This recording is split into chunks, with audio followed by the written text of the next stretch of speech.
What if I told you that the life you're living right now, yes, this very moment, is a fraction of the life that's possible for you? That the self you show the world is only a shadow of the self that's waiting to emerge? There is something buried beneath the masks you wear, behind the roles you perform, beyond the noise of the world and the expectations that shape you. That something is your true self, and it's been calling you all along. You've felt it in the quiet moments, in the middle of the night, when the noise dies down and the ache returns. You felt it in the dissatisfaction you can't quite explain, in the longing you can't silence, in the question that won't stop haunting you. Is this really all there is? We are living in a time of radical awakening, a collective unraveling of everything we were taught to be. Old paradigms are crumbling. Success without fulfillment is no longer enough. Perfection without peace is being exposed for the illusion it is. More than ever, people are searching for something real, something raw, rooted, and meaningful. This book matters now because you are being asked to remember who you truly are, not the version of you the world rewarded, not the one you constructed for survival, but the one beneath it all. And here's the truth. Reclaiming your true self isn't just an act of personal empowerment. It's a revolutionary act. Because when one person steps fully into who they are, they unconsciously give others permission to do the same. Imagine what would change if more people lived from their essence, not their wounds. What would shift in your relationships, your work, your joy, your peace? That's what this audiobook will guide you to discover, not someday, but now. What true self really means. Your true self is not something you have to build. It's not a project. It's not a performance. It's not the curated identity you show on social media. It's not the high-achieving persona you wear like armor to earn love and validation. Your true self is who you were before the world told you who to be. It's the core of you that never changes, even as the outer world shifts. It's your rawest essence, unfiltered, whole, powerful, wise, the part of you that already knows. But here's the catch. Most of us have buried our true selves under layers of conditioning, trauma, people-pleasing, self-doubt, and shame. We traded authenticity for approval. We silenced our intuition to avoid judgment. We became who we thought we needed to be to survive, and in the process, we forgot. This audiobook is a process of remembering, of coming back home to yourself, of peeling away everything that is not you, so what remains is the undeniable magnetic truth of who you are. And when you live from that truth, you stop chasing your worth. You stop abandoning yourself for others. You stop settling for a life that feels almost right. Instead, you rise.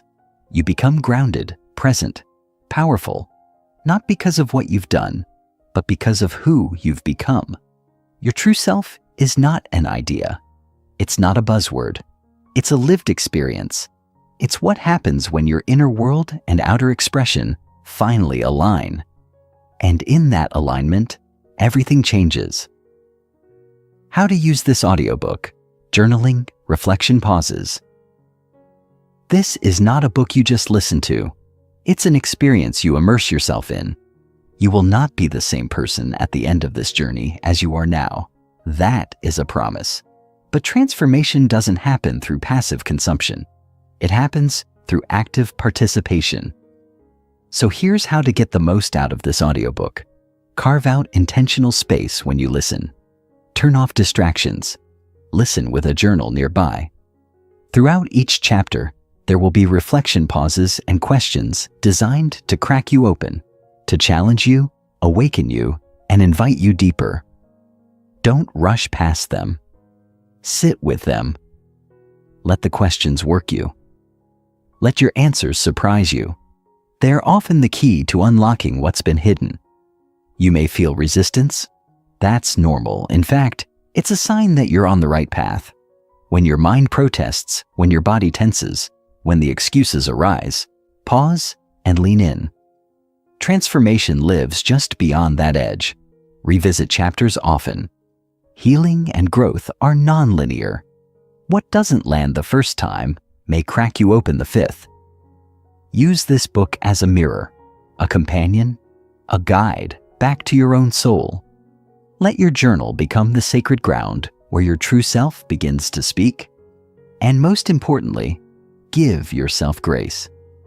This journey is not about fixing yourself. It's about reclaiming what was never broken in the first place. You're not broken. You're becoming. You are not broken. You are becoming. Read that again. Let it sink in. You were never meant to be perfect. You were meant to evolve. Every painful chapter, every failure, every detour you judged as wrong, it was all a part of your becoming. Society taught you to hide your mess, to present only the polished version. But here's the truth. Your power is not in your perfection. It's in your presence, in your ability to stay with yourself through the storm, in your willingness to rise without needing to erase your past. The cracks in your armor? That's where the light gets in. That's where the truth begins to speak. Your self-doubt, your anxiety, your inner critic, they're not enemies. They're signals, messengers, invitations to look deeper, to ask better questions, to offer yourself what the world could not. This journey is not about becoming someone new. It's about remembering who you were before the world made you forget.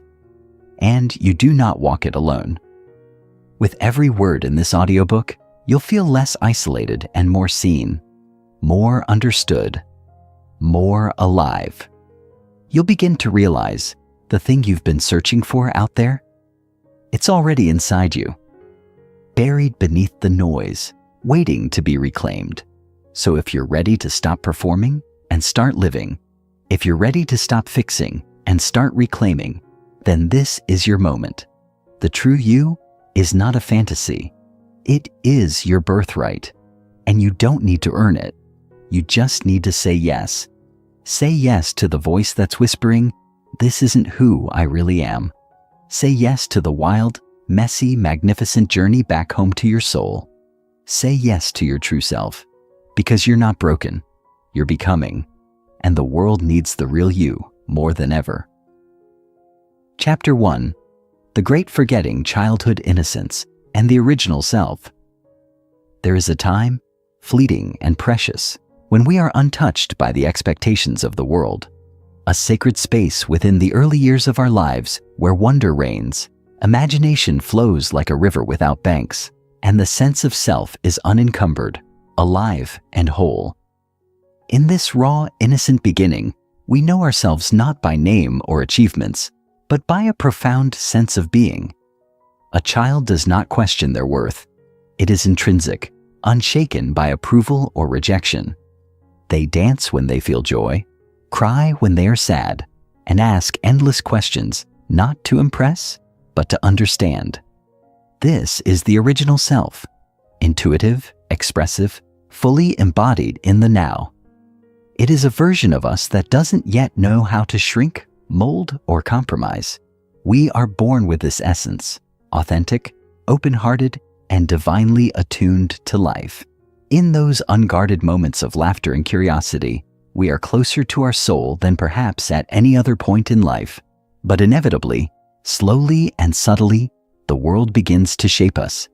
It comes in the form of praise and punishment, through the anxious glance of a parent, a teacher's disapproving tone, or the unspoken rules of culture that reward conformity over curiosity. We are praised for being good, for coloring inside the lines, for being quiet, polite, controllable, and we are corrected, sometimes sharply, when we venture outside of the acceptable margins. The child, eager for love and approval, begins to adapt. Each adaptation, while seemingly harmless, chips away at the unfiltered self, replacing authenticity with acceptability. We learn that certain emotions are bad, that certain dreams are unrealistic, and that love, more often than not, must be earned. The layers of social conditioning. As the years progress, the process of forgetting our true self deepens and becomes more ingrained. Social conditioning begins to wrap around us like invisible armor, not only shielding us from judgment, but also separating us from who we truly are. Society teaches us that our value lies in what we do, what we own, how we appear, and who approves of us. The school system prioritizes obedience over creativity, memorization over exploration, and achievement over presence. We are rewarded not for knowing ourselves, but for knowing the rules of the game. In this environment, we learn to suppress spontaneity and trade our curiosity for compliance. By the time we enter adolescence, most of us have already crafted versions of ourselves designed to survive in a world that values performance over presence. We create masks, identities forged not from the soul, but from the desire to be accepted, admired, or at least left alone. These masks vary in shape and intent. The high achiever, the peacemaker, the rebel, the invisible one, the clown, the perfectionist. Each role we play is both a survival mechanism and a silent betrayal of our deeper truth. The true self, once vibrant and expressive, becomes buried beneath layers of social identity, fear-based decisions, and external validations. And while these adaptations may help us gain approval, avoid rejection, or earn a sense of control, they also create a growing chasm between who we are and who we present to the world. We become so accustomed to these roles that eventually we forget they are masks at all. They begin to feel real. We convince ourselves that this curated identity is who I am, not realizing that the authentic self, brilliant, messy, intuitive, is still alive beneath the surface, waiting for permission to reemerge. Emotional imprints and the formation of the false self. Beyond social structures, it is our emotional experiences, particularly those of wounding, fear, and unmet needs, that most powerfully shape the false self. Each emotionally charged moment leaves an imprint, a narrative, a belief that we internalize, often unconsciously. When we feel rejected, even as children, we may begin to believe, I am not enough. When our emotions are dismissed or ridiculed, we might adopt the belief, my feelings are dangerous, or vulnerability is weakness. These beliefs don't remain as fleeting thoughts.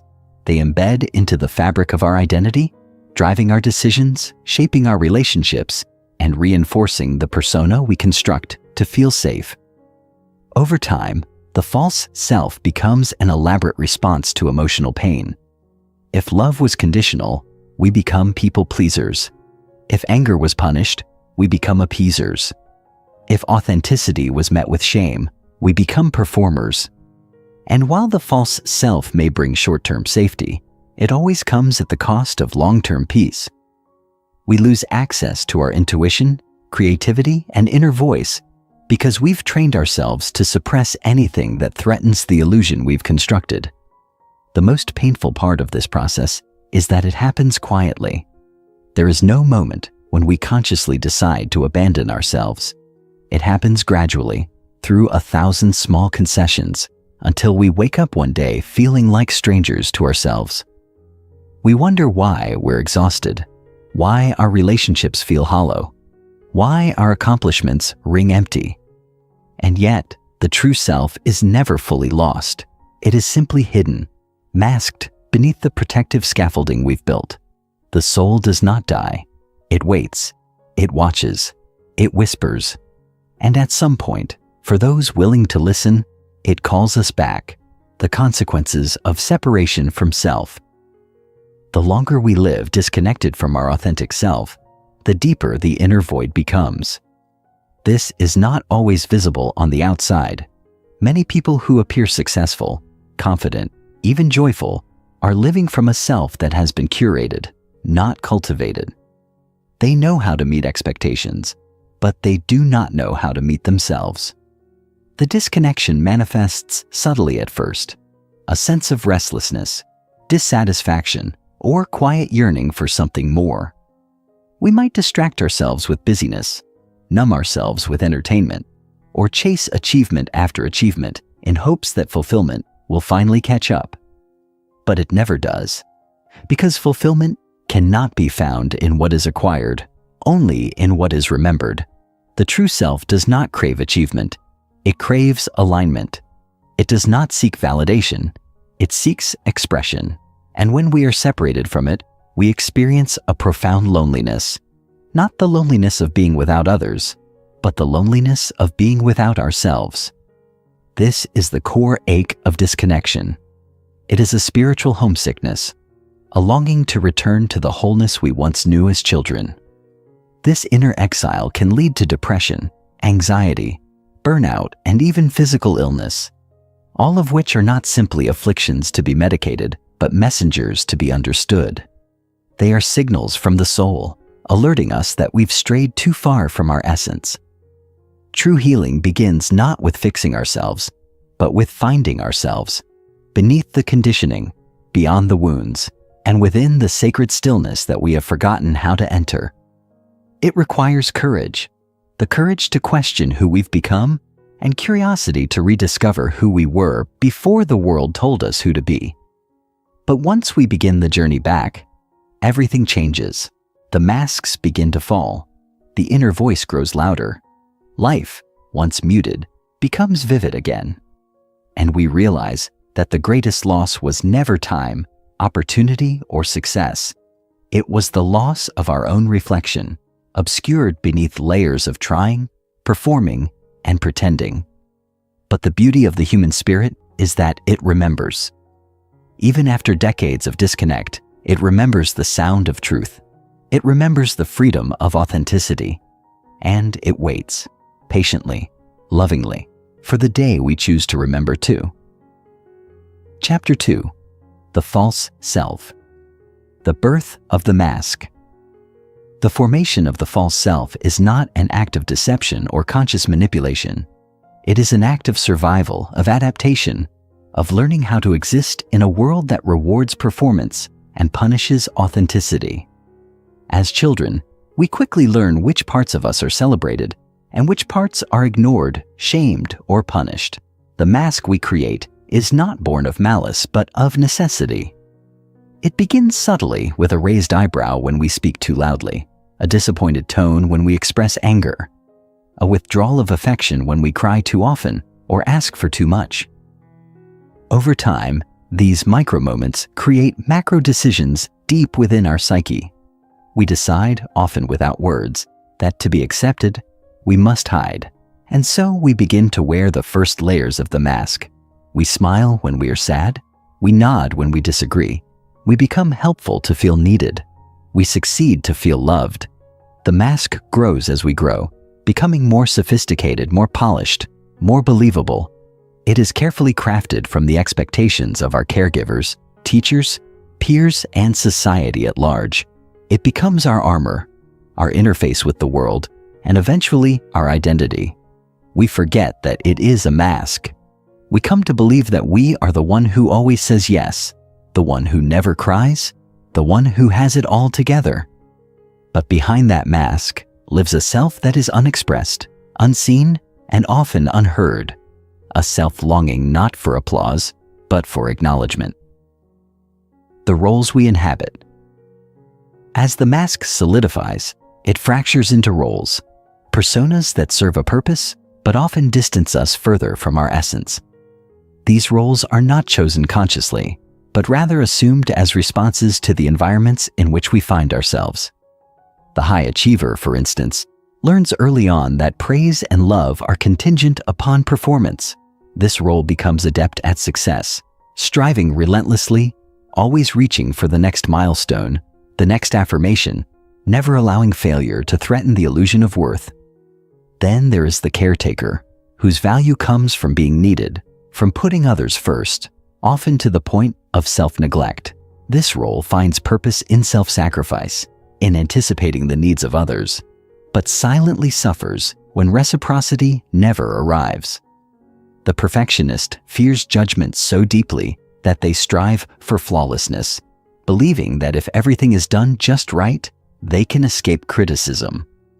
And then there is the chameleon, the shapeshifter, who molds themselves to fit the energy of the room, losing themselves in the process of belonging. Each of these roles is built on a brilliant form of emotional intelligence. They are strategies that kept us safe, accepted, and even loved. But they are also cages. While these roles may serve us for a time, they eventually become prisons. We begin to feel restless, resentful, or exhausted, not fully understanding why. We may even succeed in the eyes of the world, yet feel hollow on the inside, as if our life is being lived by someone else. That someone else is the false self, a collection of personas performing a story we never truly wrote. Disconnection from authentic desires. One of the most insidious consequences of the false self is how it severs us from our true desires. When we live according to roles and expectations, we begin to suppress the voice of our inner knowing. Over time, we lose clarity on what we truly want because we've spent years pursuing what we believed we should want. We may find ourselves climbing ladders we never intended to climb, chasing relationships that mimic old wounds, or committing to careers that drain rather than nourish us.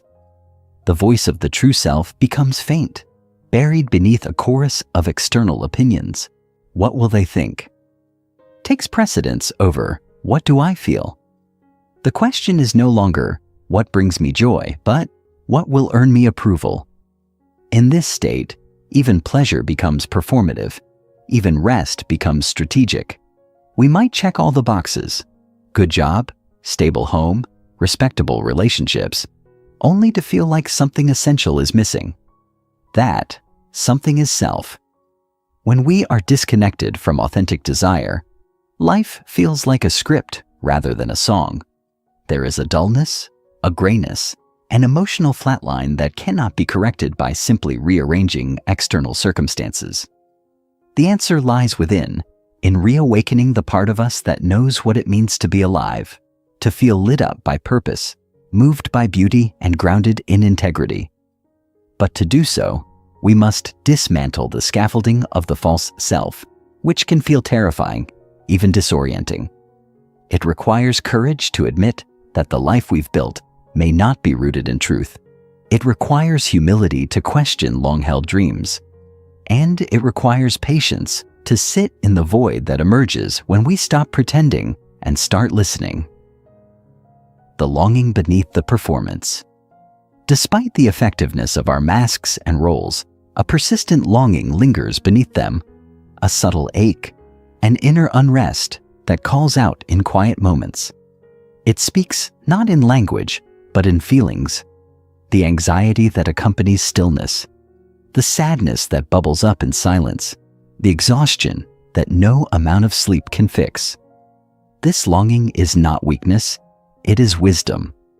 It is the soul reminding us that we were never meant to live in exile from ourselves. It is the call to return, not to what was, but to what is real.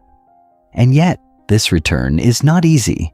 The false self does not dissolve with a single revelation. It resists, it rationalizes, it defends its place. After all, it has protected us, it has helped us belong. And so the journey home is not about violently ripping off the mask, but gently laying it down. It is about honoring the roles we played and then choosing to release them when they no longer serve. It is not about shame or self-blame, but about compassion and curiosity. Who am I without this role? What do I need when I'm not trying to impress, please, or control? These are questions the true self longs to answer, but only when we create space to hear it. And in that space, something beautiful begins to unfold. We start to notice glimmers of authenticity, moments when we speak without filter, laugh without constraint, create without comparison. These moments are the breadcrumbs that lead us back to our essence. They are reminders that beneath the performance lies a presence so profound, so alive, that it cannot be faked or fabricated. It can only be felt. And once felt, it becomes undeniable. The more we connect with this truth, the less tolerable the false self becomes. not because it is evil, but because it is insufficient. It is too small for the soul. And when the soul is ready to expand, no amount of pretending can contain it. Chapter 3. The Inner Whisper Signs You're Ready to Awaken. There comes a moment in life, often subtle, sometimes startling, when the external world begins to lose its grip on us. The titles, the accomplishments, the carefully curated roles and routines begin to feel hollow, like a song played too many times, once beautiful, but now strangely out of tune.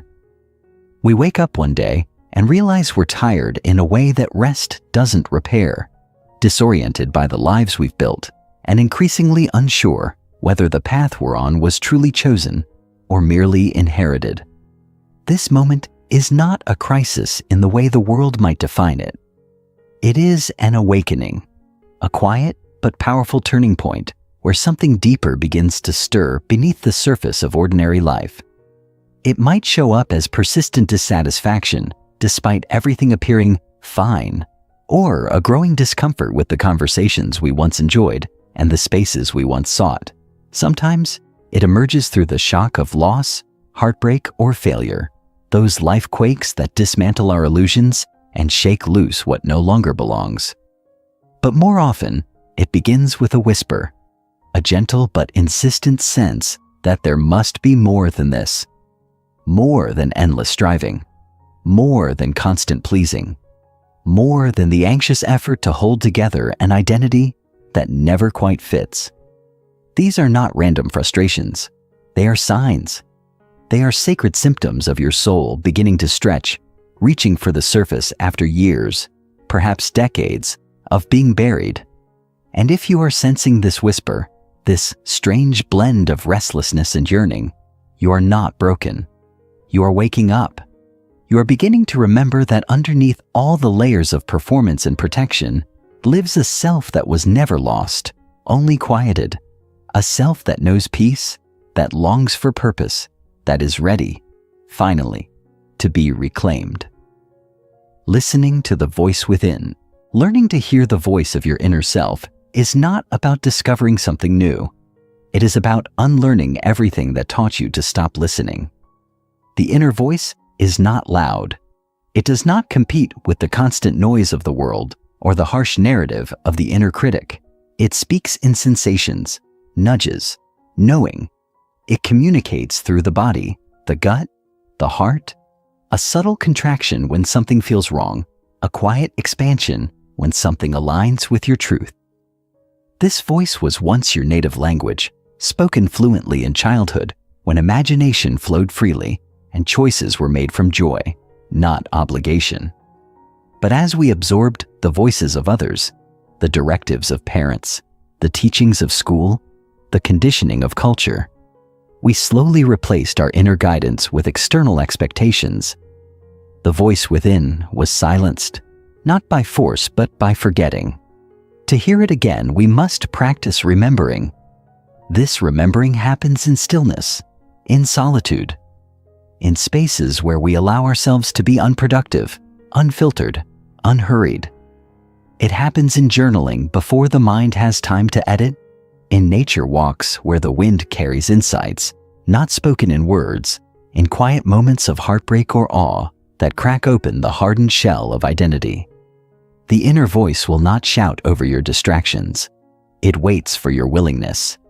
And when you begin to honor it, when you choose to trust the pull toward something, or the inexplicable resistance to what seems logical, it begins to grow louder.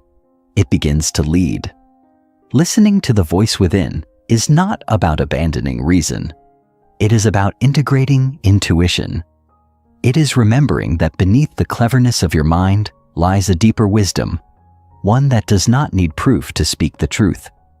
The more you honor it, the more you realize it has always been there, patiently guiding, quietly offering, lovingly waiting.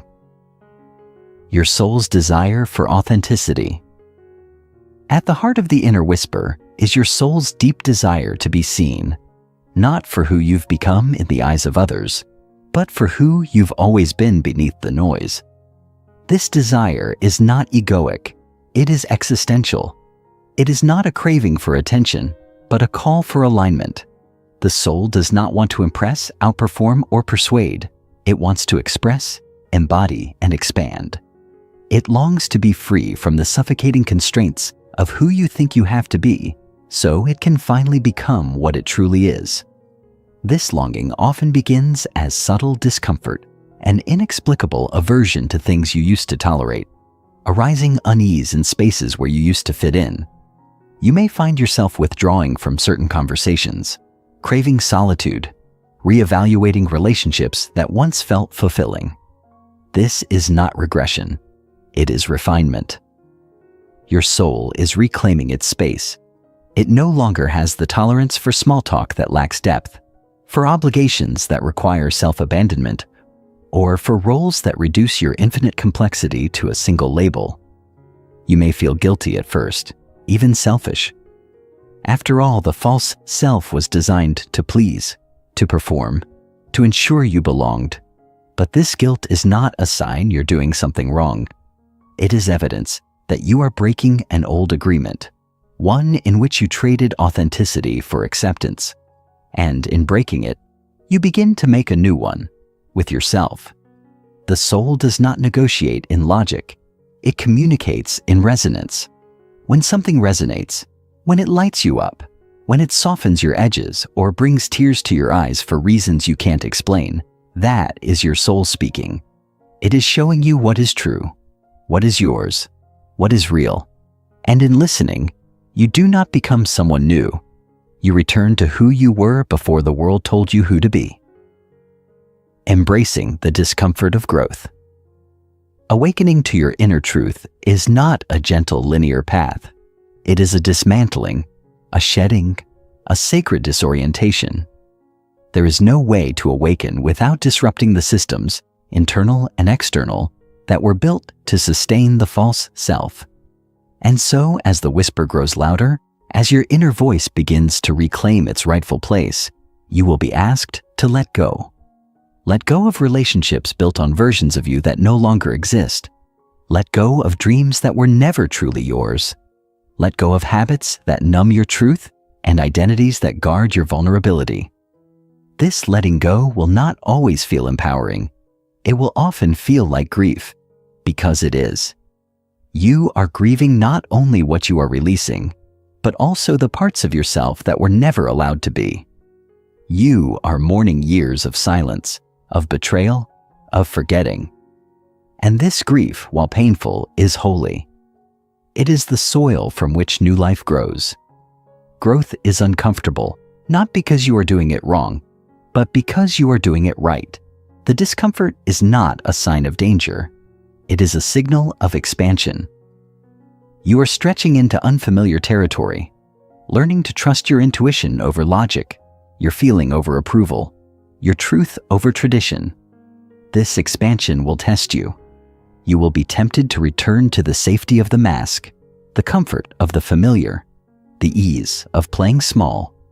But if you can stay with yourself, with the discomfort, with the truth rising within, you will begin to sense something else, a strength that was never built, but always present, a clarity that doesn't arrive through answers, but through knowing, a peace that doesn't come from control, but from surrender.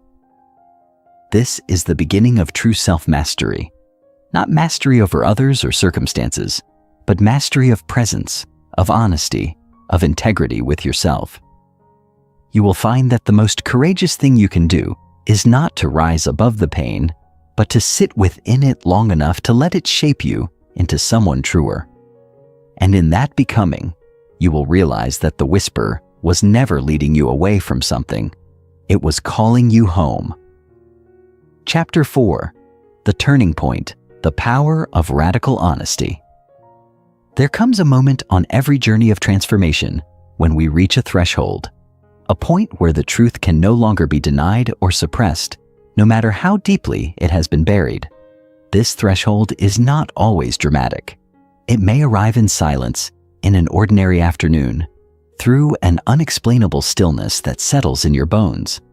It's the moment you can no longer distract yourself with busyness or explain away your sadness as circumstantial. It's when the outer world continues as normal, yet something inside has fundamentally shifted. The roles, the routines, the beliefs you once wore like armor begin to feel heavy, brittle, and ill-fitting. What once brought comfort now feels suffocating. What once gave meaning now feels mechanical. This is the turning point, the moment where radical honesty becomes not just an option, but a necessity. It is the raw, soul-level decision to stop lying to yourself, to stop pretending that everything is fine when your spirit aches for more, to stop minimizing your pain, your desires, your truth. Radical honesty is not about confession for the sake of drama. It is about revealing the unvarnished truth of your inner experience to yourself, first and foremost. It demands courage because it strips away every excuse, every distraction, every false narrative. It shines a light into the dusty corners of your psyche where denial has built its nest. It is here, in this light, that the journey toward true liberation begins, not through perfection or performance, but through clarity. This clarity is not always comforting, but it is clean. It pierces through the fog of confusion and brings with it a sacred discomfort, the kind that signals the beginning of a deeper integrity. You begin to recognize what is real and what is rehearsed. You start to feel the dissonance between your inner truth and outer expression. And you realize that peace will never come from managing perceptions. It will only emerge from aligning with your authentic self. The moment of choice. At the heart of every transformation lies a choice, not a single dramatic decision, but a series of consistent inner alignments. After the turning point of radical honesty, you are left standing at a crossroads. On one side lies the path of familiarity, safe, predictable, but ultimately stagnant. It offers the illusion of control, the comfort of routine, and the quiet death of your soul's potential. On the other side lies the path of truth, a winding, often uncomfortable journey into the unknown. It does not promise ease or immediate reward, but it holds the possibility of real freedom. This moment of choice is sacred because it is deeply internal. No one else may see it happening. The outside world might remain unchanged, but inside, you are shifting tectonic plates. Choosing truth means stepping into a life where your values are not just words you recite, but the compass you live by. It means leaving behind the narratives that no longer support your growth, even if they've defined your identity for years. This might look like ending a relationship that no longer aligns with who you are becoming. It might mean changing careers, not because you failed, but because you've outgrown the version of you that chose it. Sometimes, it means having conversations that terrify you, because they risk shaking the foundation of your relationships. But the deeper choice is even more personal. It's choosing to stop abandoning yourself. Choosing to speak when silence is self-betrayal. Choosing to rest when your worth is screaming for more output. Choosing to say yes to what excites your soul and no to what drains it. This path is not without its losses, but what you lose are illusions, false identities, outdated roles, borrowed dreams. What you gain is a return to wholeness, and in this return, you discover a strength that doesn't come from force, but from congruence. Your inner and outer worlds begin to align, and in that alignment, you find clarity, not of what's next, but of who you are now. That clarity becomes your compass, the death of the old identity. One of the most profound aspects of the turning point is that it feels like a death, not a literal one, but a psychological and emotional unraveling of who you thought you were. This death is not something we are taught to expect or honor. In our culture, we celebrate beginnings and victories, but rarely do we create space to grieve the loss of an identity that has run its course. And yet, transformation demands it. As you begin to align more closely with your truth, The parts of you that were constructed to please, to perform, to protect, must fall away. These parts are not evil. They were built in love or fear, often to ensure survival in a world that didn't know how to hold your full expression. But now, they become too small for the soul that is emerging.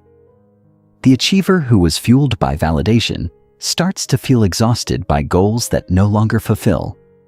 The caregiver who derived identity from being needed begins to question their own unmet needs. The perfectionist starts to notice the cost of their constant vigilance. Letting go of these identities feels like free-falling. There is grief, even panic, as you realize that without these roles, you don't fully know who you are. There is a gap between what has ended and what has not yet begun. This liminal space, the space between stories, is sacred, though it can feel terrifying. It's a period of decomposition before rebirth. And in this space, the invitation is not to rush to redefine yourself, but to sit in the stillness, to allow yourself to feel the weight of what you are releasing and to honor it. This grieving is not regression. It is reverence. It is a gesture of gratitude for the parts of you that helped you survive, even if they now limit your growth. It is in mourning the death of the false self that you create fertile soil for the emergence of the true self. And when you trust this process, you begin to notice that what is emerging is not a new version of you. It is the original you, finally allowed to breathe. Embracing the becoming. After the collapse of the old and the courage of the choice, you enter the space of becoming, not a destination, but a way of being. Becoming is messy, non-linear, and often invisible to others. It's not marked by sudden transformations, but by subtle shifts. How you speak to yourself in quiet moments, how you move through discomfort without abandoning your center, how you begin to act in alignment with your deepest values rather than external expectations. This stage is not about arriving, it's about embodying. It's where you start to integrate the insights you've gained and live from them, not perfectly, but consciously. You begin to rebuild your life not from ambition or anxiety, but from authenticity. You redefine success not by metrics or milestones, but by meaning. Relationships begin to shift, not because you are cutting people off, but because you are showing up differently, more honest, more grounded, less willing to play small. Some connections deepen, others fade, but each interaction becomes an opportunity to practice presence. In becoming, you learn to trust the unfolding of your path. You no longer need to force clarity. You understand that not every question needs an immediate answer, and not every feeling needs to be fixed.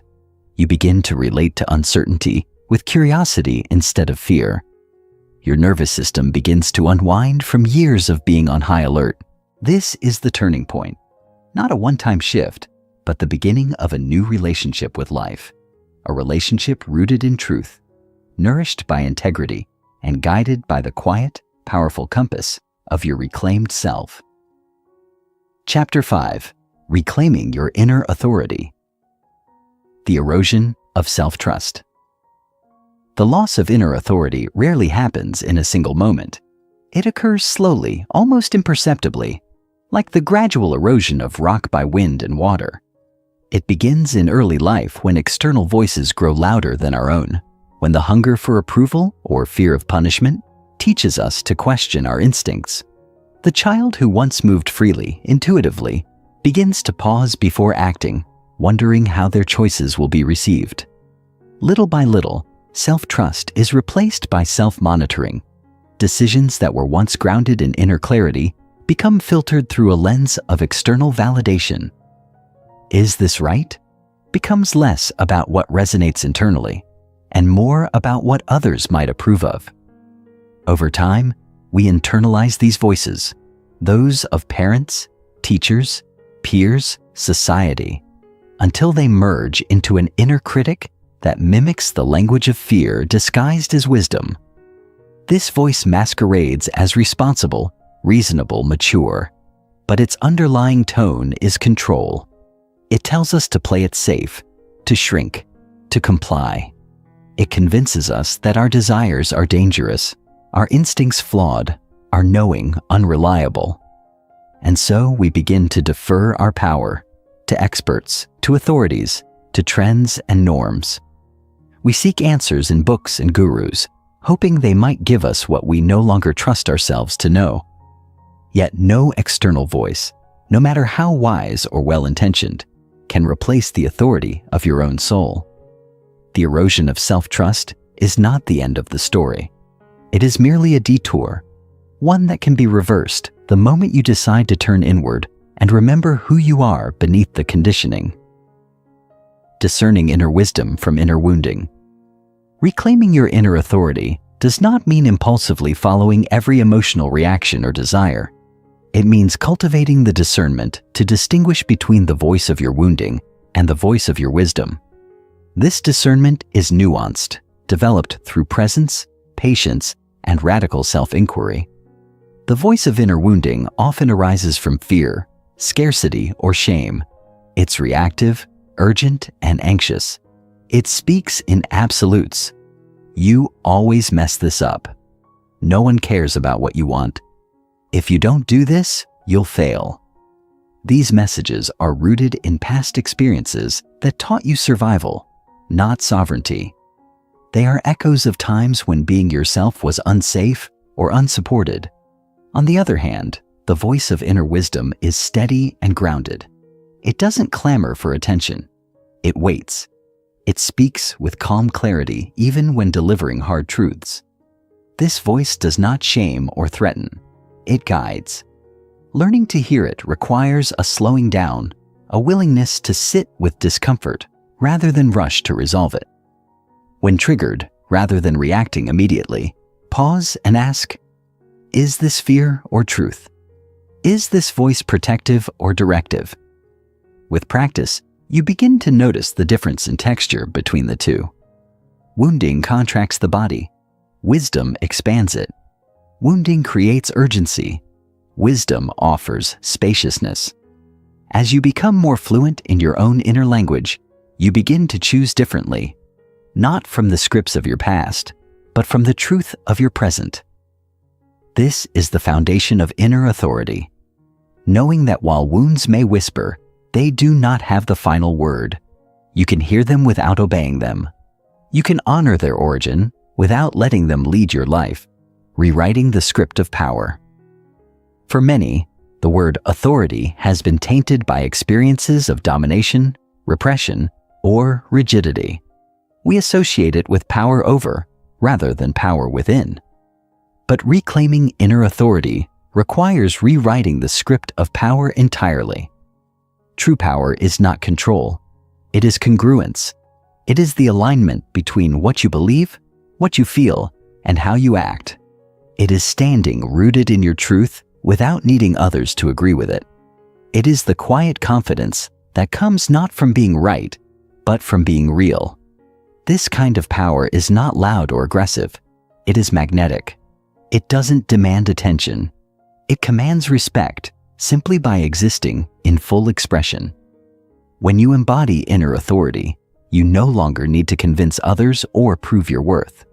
You no longer seek approval before making decisions that honor your integrity.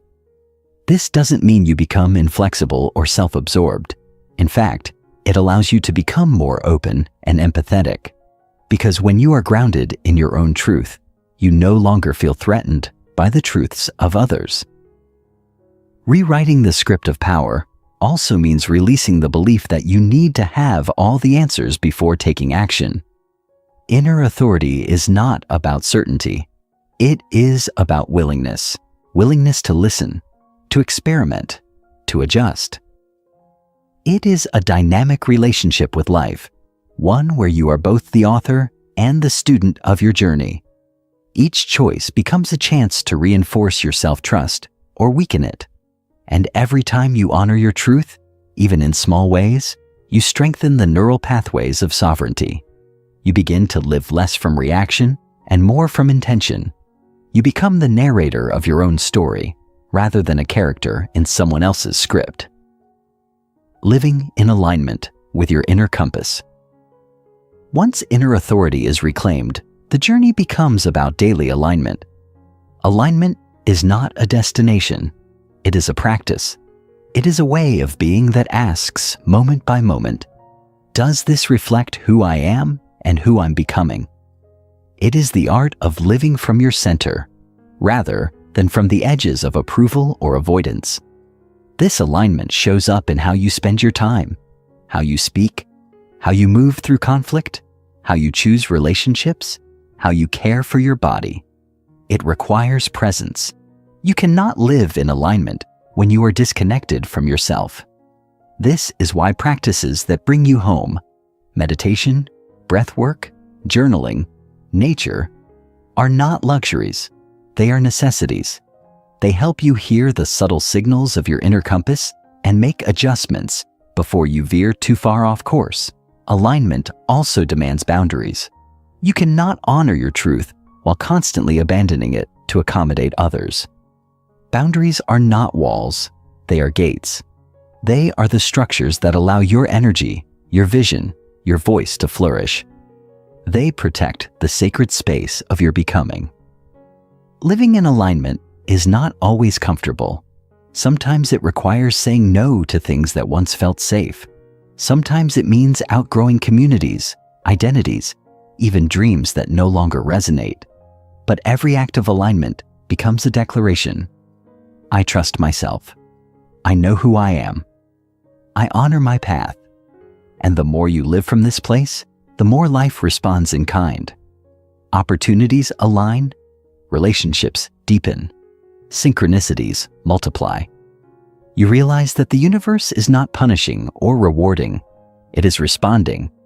When you live from your truth, the outer world begins to mirror your inner clarity. This is not magic, it is coherence. And coherence is the heartbeat of inner authority. Chapter 6. Shedding the Layers of Conditioning. Understanding the origins of conditioning. To begin the process of shedding the layers of conditioning, we must first understand where these layers come from and how deeply they embed themselves into our psyche. Conditioning is not merely a product of our environment. It is a complex interplay of cultural, familial, social, and institutional influences that begin to shape us from the moment we draw our first breath. As infants, we are wide open, receptive, instinctive, unapologetically expressive. But very quickly, we learn that certain behaviors are praised while others are punished, that certain emotions are welcomed while others are shamed. These lessons are subtle at first, embedded in tone, in gaze, in silence. They accumulate over years until they form an invisible operating system that governs our choices, our reactions, and even our identities. The messages are rarely explicit, but their impact is profound. Don't cry, be strong. Speak softly, don't take up too much space. You must earn love through performance. These beliefs are absorbed not through direct instruction, but through repetition and emotional charge. And because they are repeated so often, by caregivers, teachers, media, and peers, they begin to feel like truth. They form the scaffolding around our authentic self, molding us into versions that fit into the expectations of others. Over time, we lose sight of where they end and we begin. And yet, even buried under all this conditioning, the real self does not disappear. It waits like a seed in frozen ground, holding its essence in stillness until the thaw of self-awareness begins. Recognizing the cost of staying conditioned. While conditioning may provide temporary safety, its long-term cost is immense. The more we conform to external ideals, the more we lose access to our inner truth. This cost is not always dramatic, but it is deeply erosive. It shows up in the quiet exhaustion of living a life that doesn't feel like your own. It manifests in the dissonance between what you say and what you feel, between how you show up and who you really are. When we are conditioned, we often mistake compliance for connection, achievement for worth, and productivity for purpose. We find ourselves playing roles that no longer fit: people pleaser, martyr, overachiever, not because we truly desire them, but because they once served as strategies for love and belonging. But what once served becomes a prison when it is no longer a choice. You begin to sense this when joy becomes elusive, when anxiety becomes chronic, when your intuition feels distant and muffled. The cost of staying conditioned is not just emotional, it is spiritual. It numbs our capacity for presence, dulls our creativity, and fragments our sense of self. In trying to be everything others wanted, we forget who we were before the world told us who to be. And the longer we stay in that forgetting, the more we rely on distraction, addiction, and overfunctioning to keep from feeling the ache of disconnection. But disconnection, however painful, is also a signal. It is the soul's way of whispering, "This isn't it." It is not a sign of failure, but of readiness. Readiness to remember. Readiness to return. The courage to dismantle false identities. Shedding the layers of conditioning requires courage, not the kind that charges forward without fear, but the quieter kind that dares to sit with discomfort and ask hard questions. It takes courage to examine the identities you've built, especially when they have earned you approval, success, or security. Because even false selves can become familiar, and familiarity has its own seductive gravity. To dismantle these identities is to risk the disorientation of not knowing who you are without them. But within that risk lies the possibility of authenticity. The process begins with awareness, noticing when you say yes while your body says no, when you smile while your heart sinks, when you perform confidence while trembling inside. These are not signs of weakness. They are signals of misalignment. Paying attention to them is an act of self-respect. As you begin to dismantle these roles, grief may arise. You may grieve the years spent living for others, the opportunities missed, the parts of you silenced. You may even grieve relationships that were based on a version of you that was never fully real. But grief is not a punishment. It is a portal. It allows you to release what was never truly yours, and in doing so, create space for what is. It is through this process of release that your true self begins to emerge, not as a perfect or fixed identity, but as a fluid, evolving presence, one that no longer needs to be hidden or contorted to be accepted. This is the essence of deconditioning, not becoming someone new, but becoming who you were before you learned to be someone else. Integrating your unconditioned self into daily life. The final and ongoing phase of shedding conditioning is integration, the slow, intentional weaving of your unconditioned self into the fabric of everyday life. This is not a one-time revelation, but a daily practice. Integration means living your truth, not just understanding it. It means honoring your needs even when it's inconvenient, speaking your truth even when your voice shakes, making choices that align with your values even when they go against the grain. This practice begins in the small moments, choosing rest over hustle, presence over perfection, honesty over harmony. These choices are where integrity is built. They may feel insignificant, but they are the bricks of a life that reflects your soul. Integration also requires boundaries, not as walls to keep people out, but as expressions of what you will and won't allow in your sacred space. It involves saying no without guilt and yes without resentment. It asks you to trust your own timing, to walk at the pace of your spirit rather than the demands of the world. And most importantly, it involves self-compassion. Because as you decondition, you will stumble.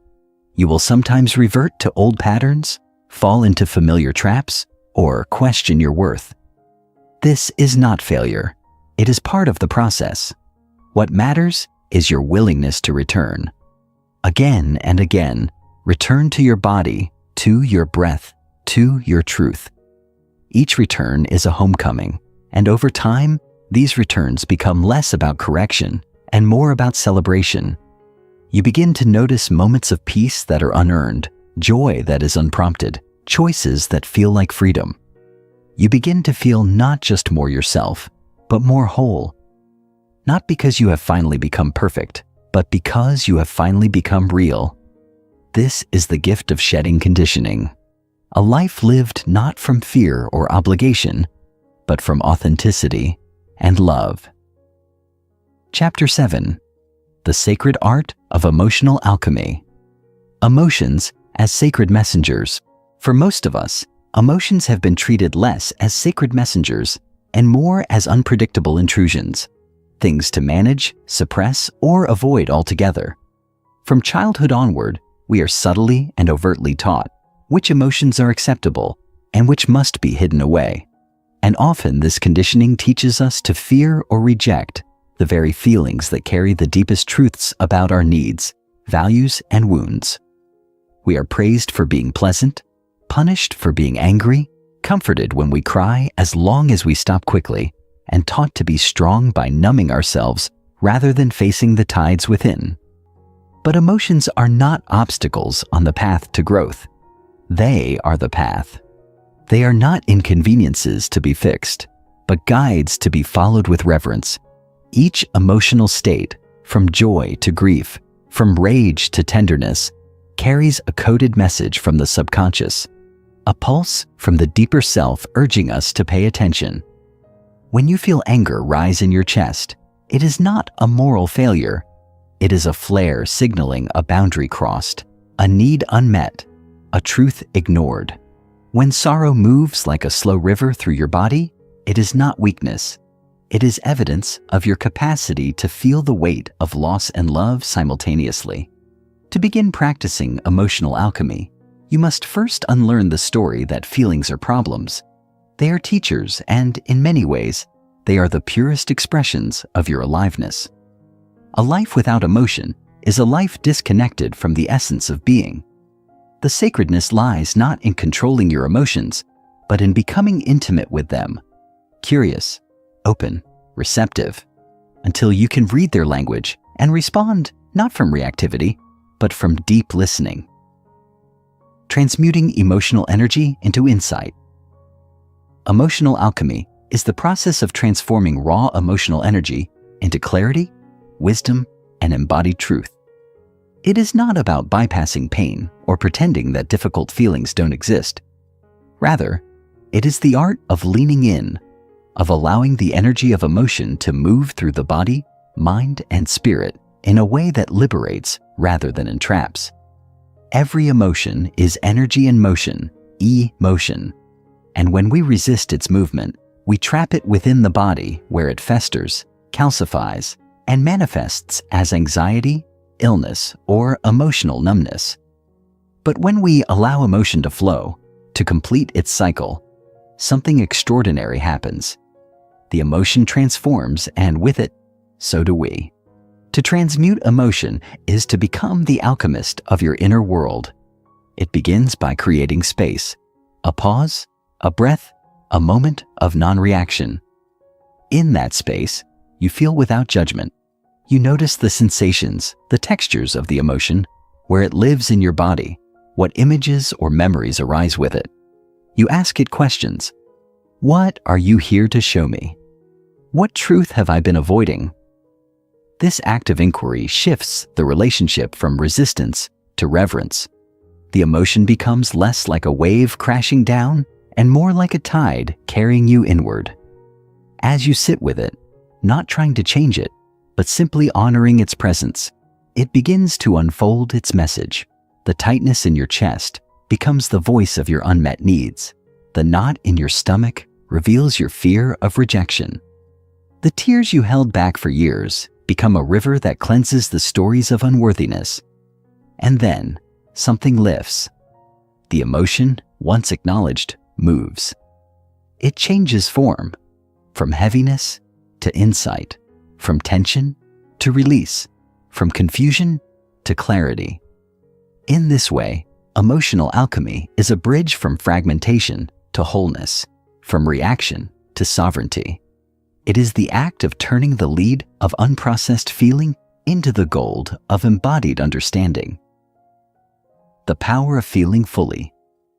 The modern world often values detachment, productivity, and rationality over depth, presence, and emotional truth.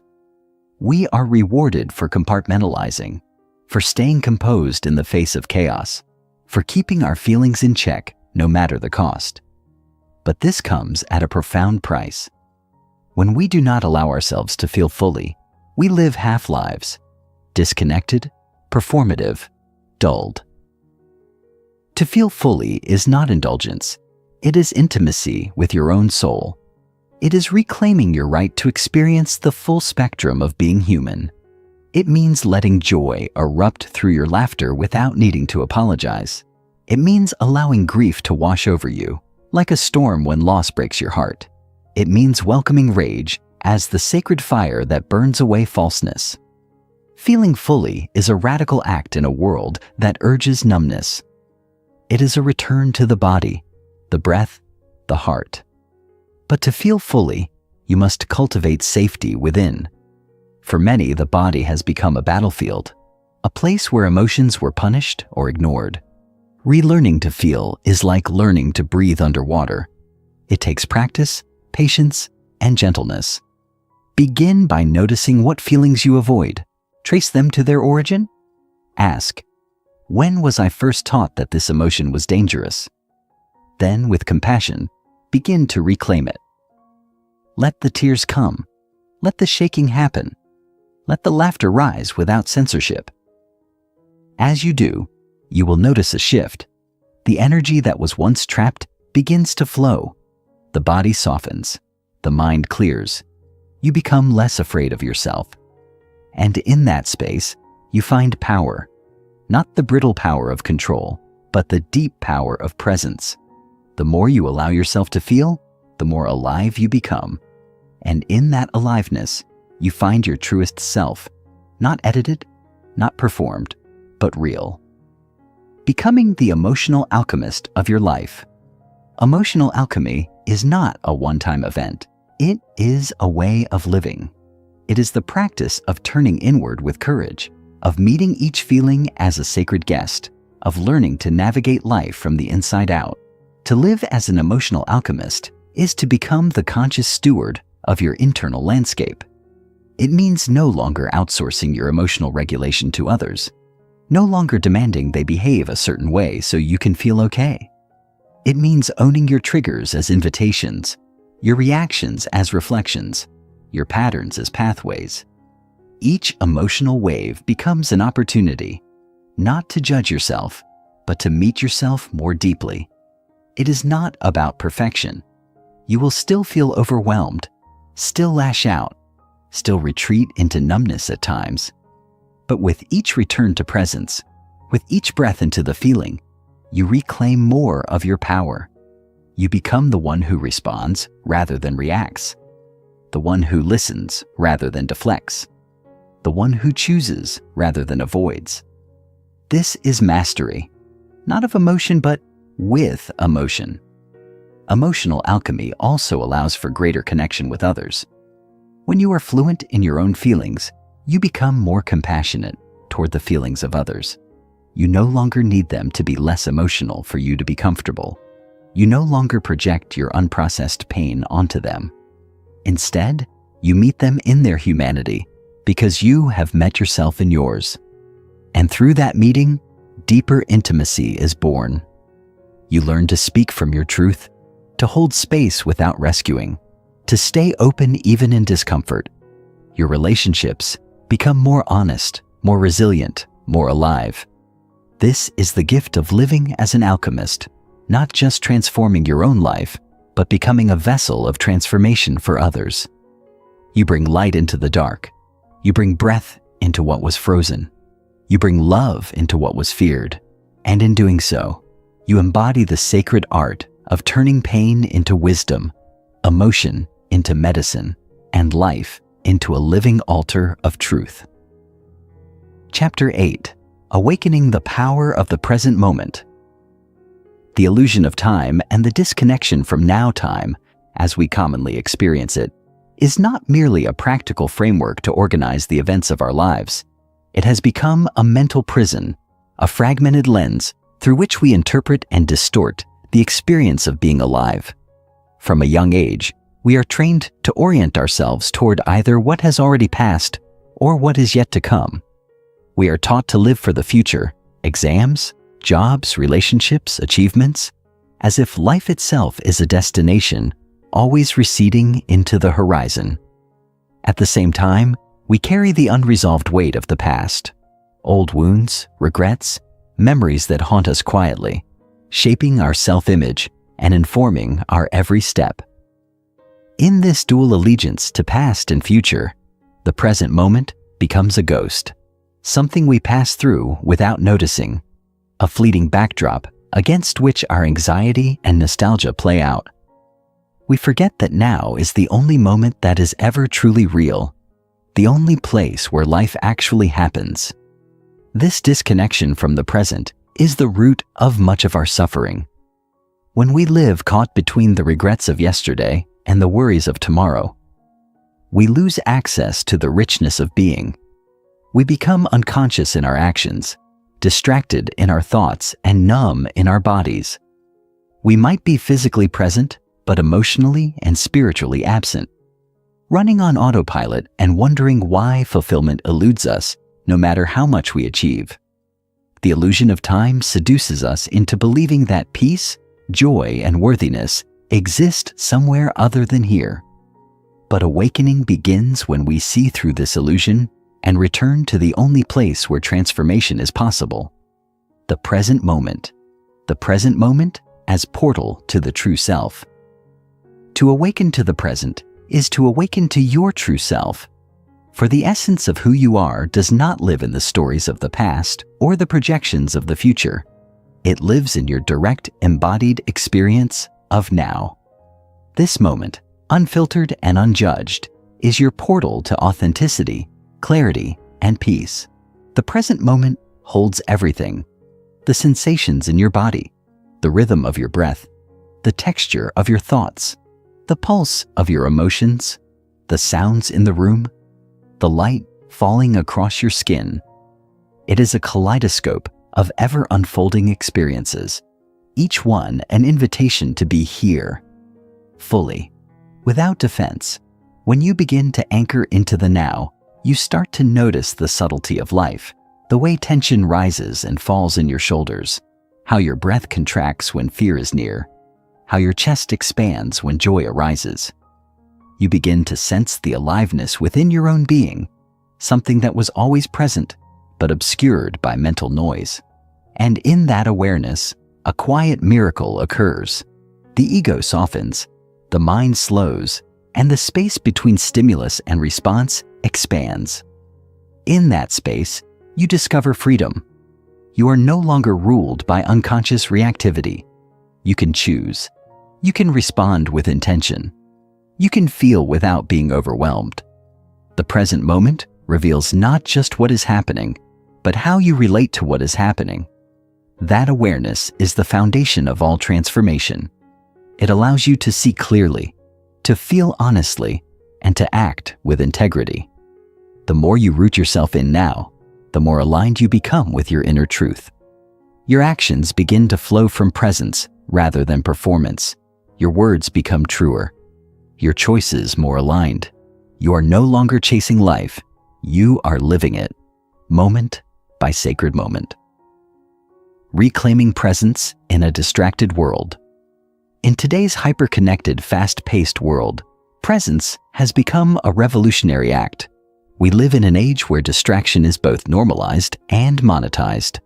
Our attention is constantly pulled in 1,000 directions: notifications, deadlines, social media, endless to-do lists.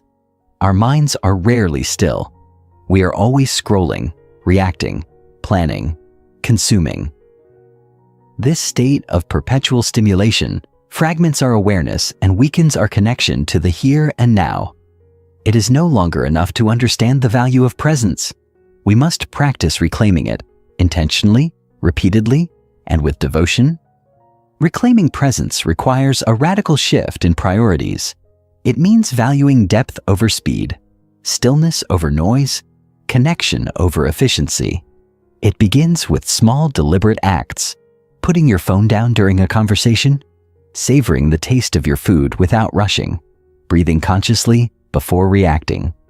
These moments, though simple, are sacred. They interrupt the trance of unconscious living and return you to yourself. But presence is not just about attention. It is about embodiment. To be present is to be in your body, not lost in thought or performing for others. It means feeling your feet on the ground, your heart beating, your breath moving. It means making space for silence and letting discomfort surface without rushing to escape it. Presence is not always comfortable, but it is always honest. It reveals the truth of what is, both the beauty and the pain, and gives you the strength to meet it with compassion. In a world that profits from your distraction, presence becomes an act of rebellion. It is how you take your power back. It is how you stop leaking energy into things that do not nourish your soul. And with each moment of presence, you anchor more deeply into the truth of who you are, untouched by the noise. Rooted in the now, awake to the miracle of being alive. Living a life anchored in the now. To live a life anchored in the present moment is not about retreating from the world. It is about engaging with it more deeply, more consciously, more lovingly. It is not a passive experience, but an active choice to bring your whole self into each encounter, each task, each breath. A life lived in the now is one of integrity, because you are no longer divided between what you feel and what you do. You speak more truthfully, love more fully, listen more deeply. You stop rushing to the next thing and start finding meaning in the thing in front of you.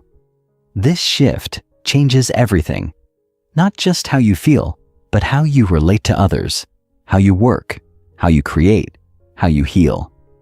Relationships become more authentic because you are present enough to really see and be seen. Work becomes more purposeful because you are not just producing, but expressing. Healing becomes more possible because you are no longer avoiding your wounds, but holding space for them with compassion. Living in the now also invites a deeper trust in life. When you are fully present, you are not trying to control every outcome or predict every turn. You are aligned with the unfolding intelligence of the moment. You begin to experience synchronicities, insights, a sense of guidance that comes not from effort, but from attunement. You become less attached to rigid plans and more open to divine timing. This does not mean passivity. It means responsiveness. You act not from fear, but from clarity. You move not from pressure, but from purpose. And as you live this way, anchored in presence, guided by inner wisdom, you discover a deeper rhythm, a more natural pace, a quieter joy. You begin to trust the now as enough. You realize that every moment, no matter how ordinary, holds the potential for awakening. And in that realization, life ceases to be something you endure or escape. It becomes something you inhabit. Fully, freely, authentically. Chapter 9, Embodying Inner Stillness Amid Chaos, the Illusion of Control in a Turbulent World. In a world that seems to spin faster with each passing moment, the human psyche yearns for a sense of control, a foothold amidst the endless change and unpredictability. We cling to routines, outcomes, relationships, even identities, as if they could insulate us from the chaos that is an inescapable part of the human experience. We design lives based on predictability and construct expectations that, when unmet, produce waves of frustration, anxiety, and disappointment. Yet, the very act of trying to control life's uncontrollable nature generates the very stress we attempt to avoid. Life, by its essence, is dynamic, often unpredictable, and frequently indifferent to our personal timelines or desires.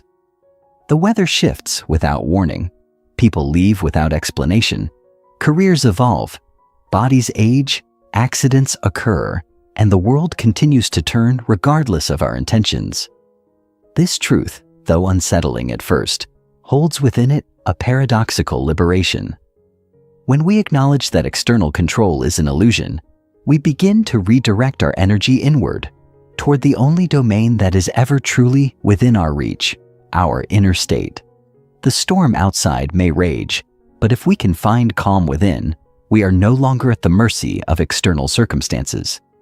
True mastery begins not with conquering the world, but with befriending the silence at the center of our being. In that sacred stillness, unshaken by noise or distraction, we remember that peace is not found by making life easier.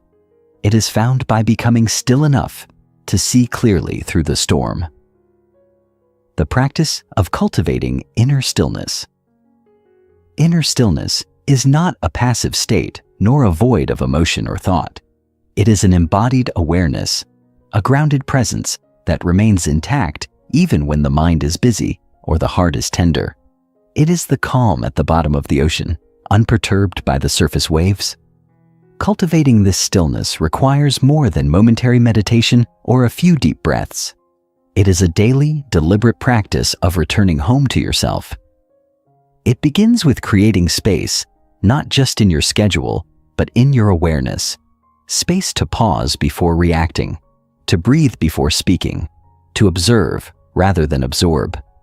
In these moments of pause, you begin to notice the constant background noise of your thoughts, the emotional residue clinging to your body, the ways your nervous system flares in response to subtle triggers. Through mindfulness, breath work, or simply sitting in silence, you learn to observe without judgment, to witness the inner movements without being swept away by them. This witnessing state is the gateway to stillness. It doesn't demand that you stop thinking or feeling. It invites you to no longer identify with every thought or be controlled by every feeling. Like clouds passing through a vast sky, your internal experiences come and go, but the sky remains. That sky is your awareness, your essence, your unshakable self. As you strengthen this awareness, you notice that stillness is not a destination. It is a return to what has always been present beneath the noise. And with each return, you deepen your resilience. You become less reactive, more compassionate, more intuitive. You begin to respond to life from a place of grounded clarity rather than panic or haste. Inner stillness becomes a sanctuary, not because the world has changed, but because you have. Chaos as a catalyst for presence. Contrary to the belief that chaos must be avoided to find peace, the truth is often the opposite. Chaos can be a sacred teacher, a crucible in which we refine our capacity to remain present. The swirling energies of uncertainty, disruption, and change carry within them the potential to awaken us more fully to life. When everything familiar is stripped away, when the plans unravel, and the ground beneath us shakes, we are invited to step into deeper presence, not out of luxury, but out of necessity. In such moments, the mind often scrambles for control, reaching for old stories, frantic conclusions, and blame. But the deeper invitation is to stay, to meet the moment exactly as it is without trying to escape or edit it. Chaos, in its raw form, strips us of the illusions we hide behind. It asks us to let go, not of responsibility, but of resistance. And in that surrender, presence arises like a lighthouse in the storm. The key is not to suppress the discomfort, but to lean into it with awareness. The pounding heart, the racing thoughts, the tension in your shoulders, all become doorways into your own aliveness. The more you can stay present with the discomfort without collapsing into it or pushing it away, the more you discover an inner spaciousness that can hold it all. This spaciousness is not fragile. It is forged through your willingness to remain conscious in the face of intensity. The more you practice this presence in chaos, the more you become a safe container, not just for yourself, but for others. You become the calm in the room, the steady hand, the grounded voice. This is not about perfection or becoming emotionless. It's about rootedness. about being so deeply anchored in your inner stillness that the chaos no longer defines you. Instead, it refines you. Living as a beacon of stillness. To embody inner stillness in daily life is not to retreat from the world, but to show up in it more fully, more awake, more compassionate. It is to become a presence that soothes rather than adds to the noise, that holds space rather than fills it, that listens deeply rather than simply waits to speak. Living as a beacon of stillness does not require you to be always calm or unfazed by life's challenges. It requires you to remain anchored in your self-awareness, even when waves of emotion or disruption arise. You become someone who responds rather than reacts, who moves with intention rather than compulsion. Your stillness becomes a frequency others can feel, a silent reassurance that no matter what is happening outside, peace is still possible inside. This kind of presence changes rooms, heals conversations, softens conflict. It allows others to drop their guard because you are no longer projecting urgency or judgment. But embodying this stillness requires ongoing devotion. It means saying no to unnecessary noise, to drama, to false urgency. It means cultivating boundaries that protect your peace without closing your heart. It means honoring your own nervous system, resting when you are depleted, breathing through tension, moving at a pace that respects your rhythm rather than chasing the world's tempo. You begin to redefine success, not as how much you do, but how deeply you inhabit what you do. You measure your day not by productivity, but by presence. In this way, stillness is not an accessory to a meaningful life. It becomes its foundation. You no longer seek the next high, the next win, the next validation. You are not chasing a life, you are inhabiting it. Fully, peacefully, powerfully. And in doing so, you give others silent permission to do the same. You become a mirror that reflects what is possible when one dares to be still in a world that never stops moving. A living invitation to come home, to slow down, to remember the sanctuary within. Chapter 10. Boundaries as acts of self-respect. Redefining boundaries, not walls, but bridges to authenticity. Many people recoil at the word boundaries, associating it with coldness, rejection, or a shutting out of others. But boundaries, when rooted in self-awareness and compassion, are not walls of separation. They are bridges to authenticity. They define where you end and where another begins, not to divide, but to honor the sacred space of individuality. Boundaries are not tools of control. They are declarations of value, clear signals to the world of what is welcome in your life and what is not. To set a boundary is to say, I respect myself enough to protect my time, energy, and emotional well-being. In doing so, you also extend an invitation to others to engage with you in a way that is conscious, respectful, and aligned. Without boundaries, we lose ourselves in the needs and emotions of others. We say yes when we mean no, absorb what isn't ours, and perform roles that no longer reflect who we truly are.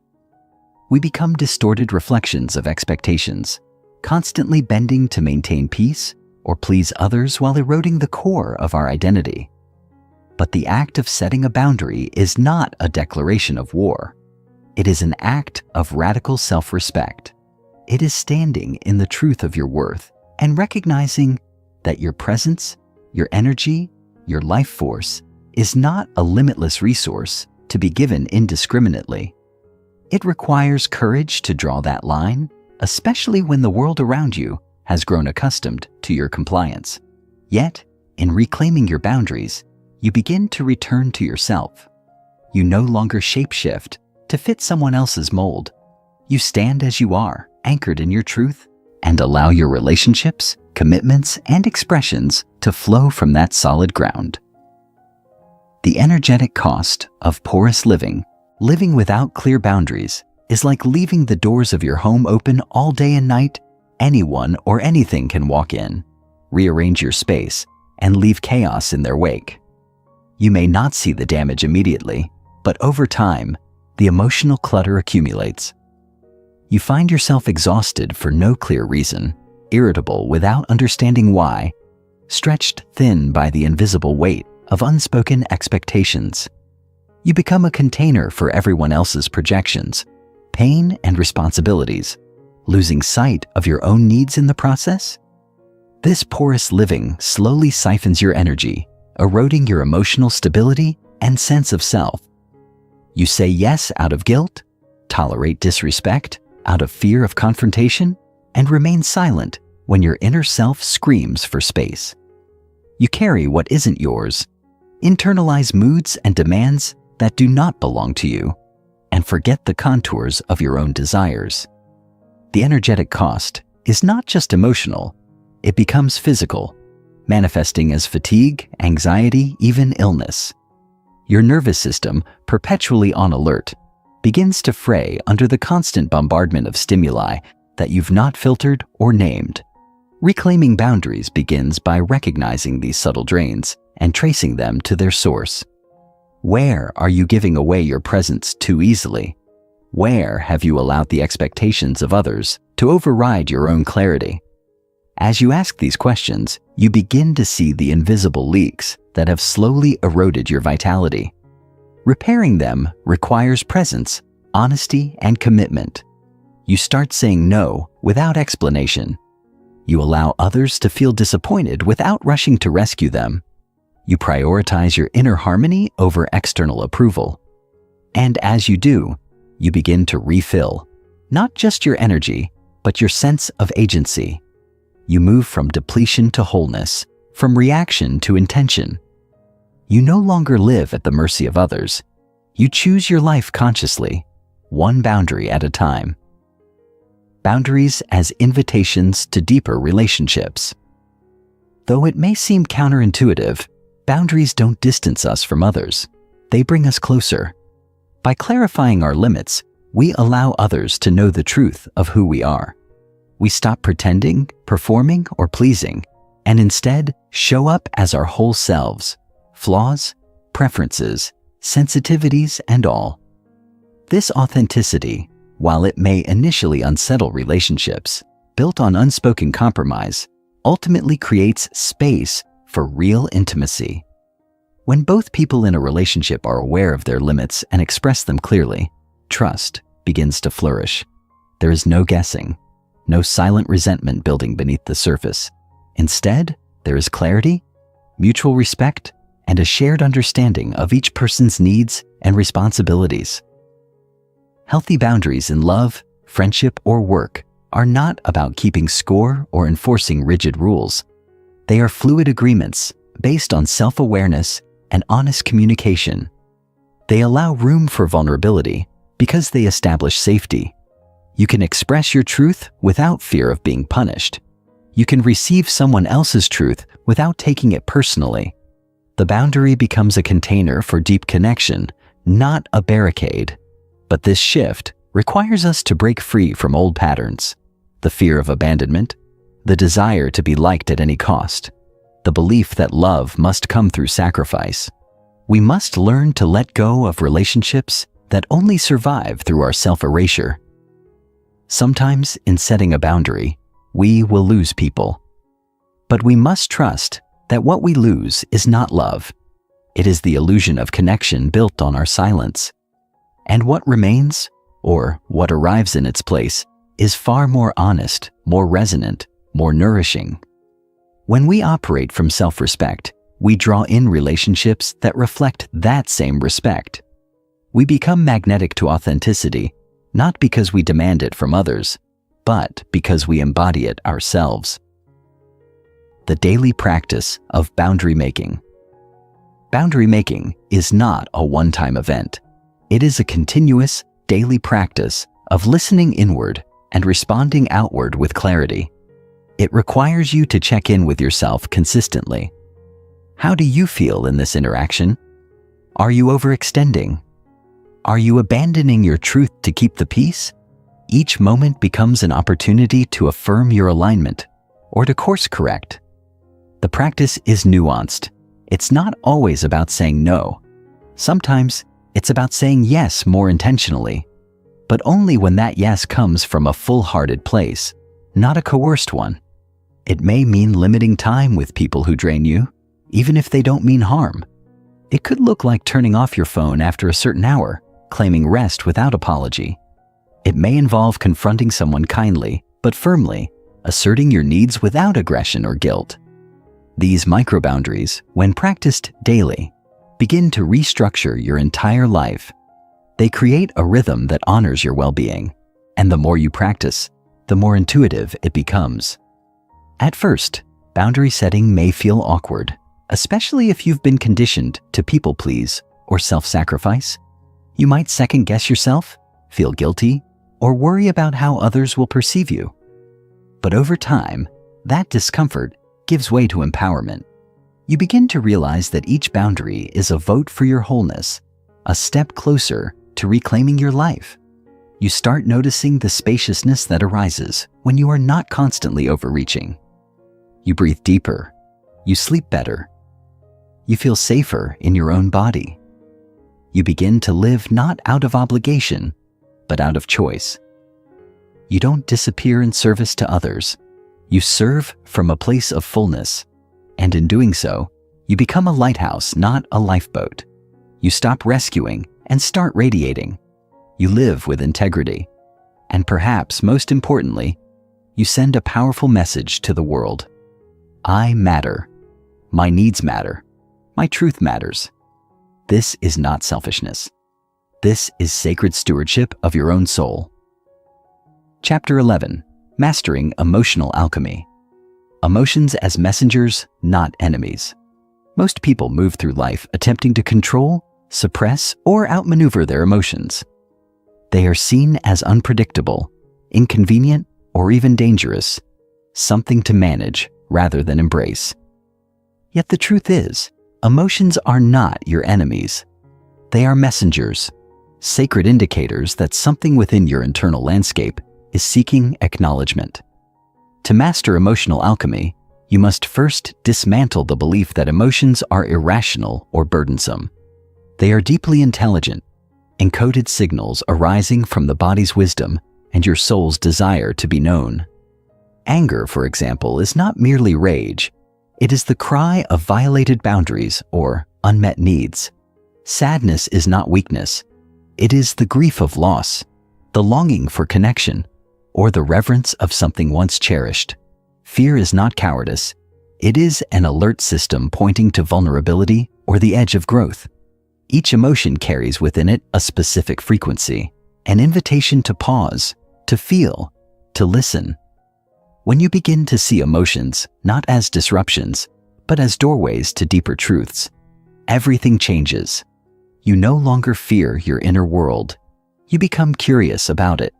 You stop numbing or escaping and begin exploring. In this shift, you cultivate a profound intimacy with yourself. Emotional alchemy begins in that moment of turning toward rather than away, of softening into your own heart rather than tightening against it. And like any alchemical process, it requires patience, reverence, and trust. The raw material of emotion, whether grief, shame, or joy, can be transformed into insight, resilience, and wisdom when you allow it to be felt fully and met with presence. The art of emotional presence. To practice emotional alchemy is to become present with your emotions in their rawest, most unfiltered form, not analyzing them, not fixing them, but simply being with them. It's about cultivating a sacred space within where your feelings can unfold safely, without judgment or urgency. Emotional presence is not the same as indulgence. It is not wallowing or dramatizing. It is quiet, attentive witnessing. It's placing your awareness in the center of your body, your chest, your gut, your throat, and listening to what resides there without commentary. This practice is deceptively simple, but profoundly transformative. When you sit with anger without reacting, you uncover the wound beneath the fire. When you hold space for grief without rushing to feel better. You allow your heart to expand rather than contract. When you stay with fear long enough, it often reveals not a danger, but a threshold, a gateway to your next becoming. The modern world teaches us to bypass our emotions through distractions, achievements, or spiritual bypassing, but true mastery lies in the willingness to feel everything. Emotions that are not felt become embedded, stored in the tissues, woven into our behaviors, projected onto others. But emotions that are acknowledged dissolve their charge. They complete their cycle. They move through us like weather patterns, stormy perhaps, but not permanent. Through presence, the intensity of an emotion becomes the portal to transformation. It stops owning you, and instead, you come into relationship with it. Over time, you build trust in yourself, not because you control your feelings, but because you allow them without losing your center. You become an alchemist, transforming raw emotion into deeper embodiment, deeper truth. Transmuting emotional energy into power. Once you have learned to sit with your emotions without flinching, a new power emerges. The capacity to transmute that emotional energy into aligned action, creative expression, and expanded awareness. This is the heart of emotional alchemy. Not to remain in emotional loops, but to transform them into something generative. Imagine anger not as a force to repress, but as fuel for boundary setting or social justice. Imagine grief not as paralysis, but as the fertile ground for compassion, poetry, or human connection. When you stop seeing emotions as problems and start treating them as raw energy, you reclaim a deep well of vitality that was previously trapped. Emotions are life force. They are movement, breath, fire. What drains us is not the feeling itself, but the resistance to feeling. When you allow your sadness to move through your body as tears, breath, sound, or journaling, you free up your energy for creativity, for clarity, for intimacy. When you give rage a safe, conscious outlet through dance, expression, movement, you recover your assertiveness, your inner fire. When you welcome joy without fear of it disappearing, you begin to feel more alive, more available to life's full spectrum. The alchemical shift is in recognizing that emotions don't make you weak or unstable. They make you human, whole, and awake. The more you integrate your emotional life, the less reactive you become. You stop lashing out or shutting down. You begin choosing your response from a grounded place, with awareness. This is emotional sovereignty, not the absence of emotion, but the ability to navigate it with wisdom and presence. You become a conscious vessel, not a reactive container. And from that state, your emotions become allies, guides, even oracles, showing you what matters, what needs healing, and what wants to be born through you. Emotional intelligence as a spiritual path. There is a profound spiritual dimension to emotional mastery that is often overlooked. We tend to think of spiritual growth as transcendence, rising above the human messiness. But true spirituality is not escape. It is embodiment. It is descending into your own emotional terrain with love and presence and meeting yourself there again and again. Emotional intelligence, then, is not merely a psychological skill. It is a sacred practice. To be emotionally intelligent is to walk through life with an open heart, even when it aches. It is to hold yourself and others with compassion, even when you're triggered. It is to sense the undercurrents in a conversation, the unsaid feelings behind words, the pain beneath the anger. It is attunement, not just to others, but to your own inner child, your unmet needs, your buried grief. Each moment you choose to feel instead of flee, you build spiritual muscle.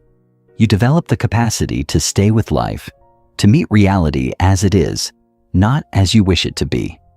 You stop seeking enlightenment as a destination and begin living it as a daily devotion, through your tears, your tenderness, your fierce boundaries. Emotional intelligence is what allows your inner growth to translate into outer compassion. It is what makes your presence healing to others, not because you have all the answers, but because you are safe to feel with. Your heart becomes a sanctuary, not just for yourself, but for everyone you touch. And in this way, emotional alchemy becomes not just a personal practice, but a collective offering. You become a beacon, showing others what it looks like to live with feeling, with truth, with soul. You model wholeness in a fragmented world. You become the medicine. Chapter 12. Living with Intentionality. The power of deliberate living. In a world driven by immediacy and distraction, it is easy to drift through life on autopilot, responding to the needs of the moment rather than steering with purpose. Living with intentionality requires the courage to step out of this passive existence and claim authorship over your life. It begins with a deep pause, an interruption of unconscious momentum. In that pause, you begin to question, why do I do what I do? Who is choosing this? Is this action, decision, or relationship aligned with my deepest values? These are not superficial queries. They are portals into a life lived with precision, presence, and power. When you live intentionally, every choice becomes a thread in a larger tapestry, woven with awareness. Even small actions, what you eat, how you speak, where you place your attention, take on a sacred significance. You begin to understand that your life is a creation, not a reaction. Intentional living is not about perfection. It is about alignment. It is about the ongoing practice of returning to what matters again and again with devotion. This kind of living demands self-knowledge. You must know who you are becoming and what you are no longer willing to tolerate. It is not a path for the faint of heart, but it is the path to true sovereignty. With each intentional choice, you reclaim energy from the forces that once dictated your life. External expectations, inherited narratives, cultural scripts, and reinvest it in your soul's unique design. You stop leaking time and presence into obligations that don't nourish you. You begin building a life that reflects your essence, not your conditioning. In this way, intentionality becomes a radical act of self-respect and a daily ceremony of remembrance. Aligning actions with core values. To live intentionally is to align your outer life with your inner truth. This means that your decisions, behaviors, and goals are guided not by what is popular, easy, or expected, but by your core values, the principles that define who you are at your most authentic. Identifying these values is both an excavation and a liberation. You must dig beneath the surface of your identity to uncover what truly matters. Perhaps it is freedom, integrity, creativity, connection, or service. Once you name these values, they become your inner compass, steering you through both clarity and chaos. The power of alignment is subtle but profound. When your actions mirror your values, there is a congruence that produces peace and vitality. You feel whole. You move through life with coherence. When misaligned, however, when you say yes to what feels like a no, when you prioritize external success over inner truth, you create tension within your psyche. You may experience burnout, resentment, or emptiness, not because you are broken, but because you are living out of alignment. The remedy is not to do more, but to pause and realign. Ask yourself before each commitment, does this reflect who I want to be? Does it honor what I value most? Over time, these questions become second nature. Your life becomes a reflection of your inner convictions, and you stop seeking validation because you are living in integrity. Alignment does not always mean ease. Sometimes it requires hard choices, leaving jobs, ending relationships, redefining your identity. But the clarity it brings is worth the discomfort. It is through alignment that you create a life that feels like yours, not a performance. It is how you turn intentions into embodied reality and live not by accident, but by design. Cultivating daily rituals of intention. Intentional living is not a one-time decision. It is a daily practice, and one of the most powerful tools for sustaining it is ritual. Unlike habits, which are often mindless repetitions, rituals are imbued with meaning. They are deliberate acts that anchor you in presence and purpose. Morning rituals, for instance, set the tone for your entire day. Whether it's journaling, meditating, walking in silence, or simply breathing with awareness before you speak to the world, these practices become sacred openings into conscious living. They remind you that how you begin matters. Similarly, evening rituals, like reviewing your day, expressing gratitude, or preparing for rest with intention, create closure and integration. Rituals are not about rigid routines. They are about bringing reverence to the ordinary. Drinking tea becomes a meditation. Lighting a candle becomes an invocation. Even mundane tasks like washing dishes or folding clothes can become acts of mindfulness when approached with intention. Over time, these rituals build a rhythm of consciousness. They become touchstones in a world of noise, grounding you in what is real. More importantly, they become mirrors of your devotion to yourself. When you create time for stillness, reflection, and embodiment, you send a clear message to your nervous system. I am worthy of care. I am choosing presence. In a society that glorifies speed and multitasking, ritual is rebellion. It is a way of reclaiming your time, your energy, your sovereignty. Through these small daily acts, you create a life that is not only lived, but felt, rich, rooted, and awake, the ripple effect of intentional living. When you begin living with intention, the impact does not stop with you. It ripples outward, subtly transforming your relationships, your environment, and even your presence in the collective. You begin to affect the world, not through force, but through frequency. People feel the difference in your energy. You are no longer scattered or reactive. You are anchored, discerning, awake. Your choices reflect inner clarity, and this clarity becomes contagious. In a world hungry for authenticity, your intentionality becomes a beacon. It models a new way of being, one that is slow, conscious, rooted in value, and resistant to the pressures of conformity. You may find that others begin to soften around you, to open, to reflect. This is the quiet power of intentional living. It creates resonance. Your presence begins to speak louder than your words. And yet, this ripple is not just interpersonal. It is systemic. Imagine a world where leaders led with intention, where communities organized around shared values, where families prioritized presence over performance. It begins with one person, one choice, one moment of awareness. This is how revolutions begin, not always with noise, but with deep, sustained attention to what truly matters. Living with intention is not self-centered. It is generative. It creates space for others to do the same. When you are no longer enslaved by urgency, you give others permission to slow down. When you live aligned with your truth, you give others permission to seek theirs. You become part of a collective shift, a movement toward more soulful, embodied, meaningful living.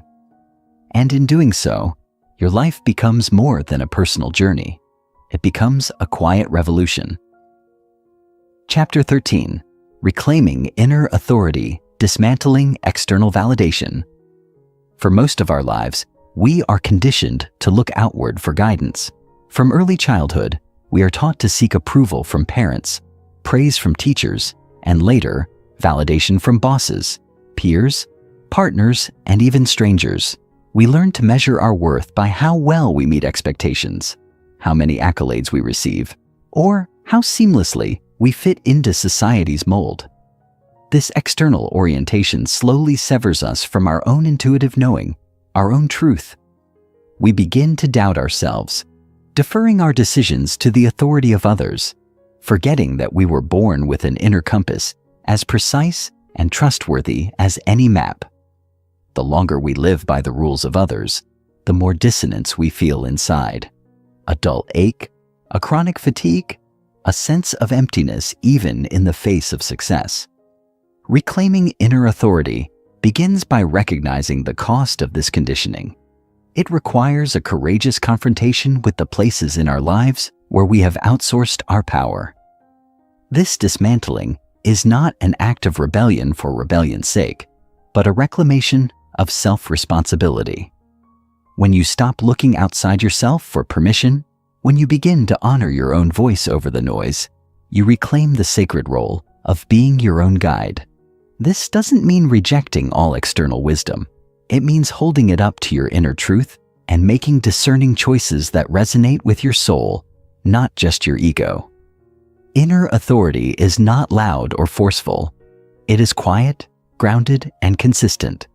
It doesn't seek to dominate others, but to lead oneself with clarity. In a world where many are desperate to be told what to do, reclaiming your inner authority is an act of profound liberation. Trusting intuition as a compass. One of the greatest aspects of reclaiming inner authority is the rediscovery and trust in one's own intuition. Intuition is not a mystical ability granted to a select few. It is a natural faculty within all of us, though often neglected or dismissed in favor of logic, analysis, and societal directives.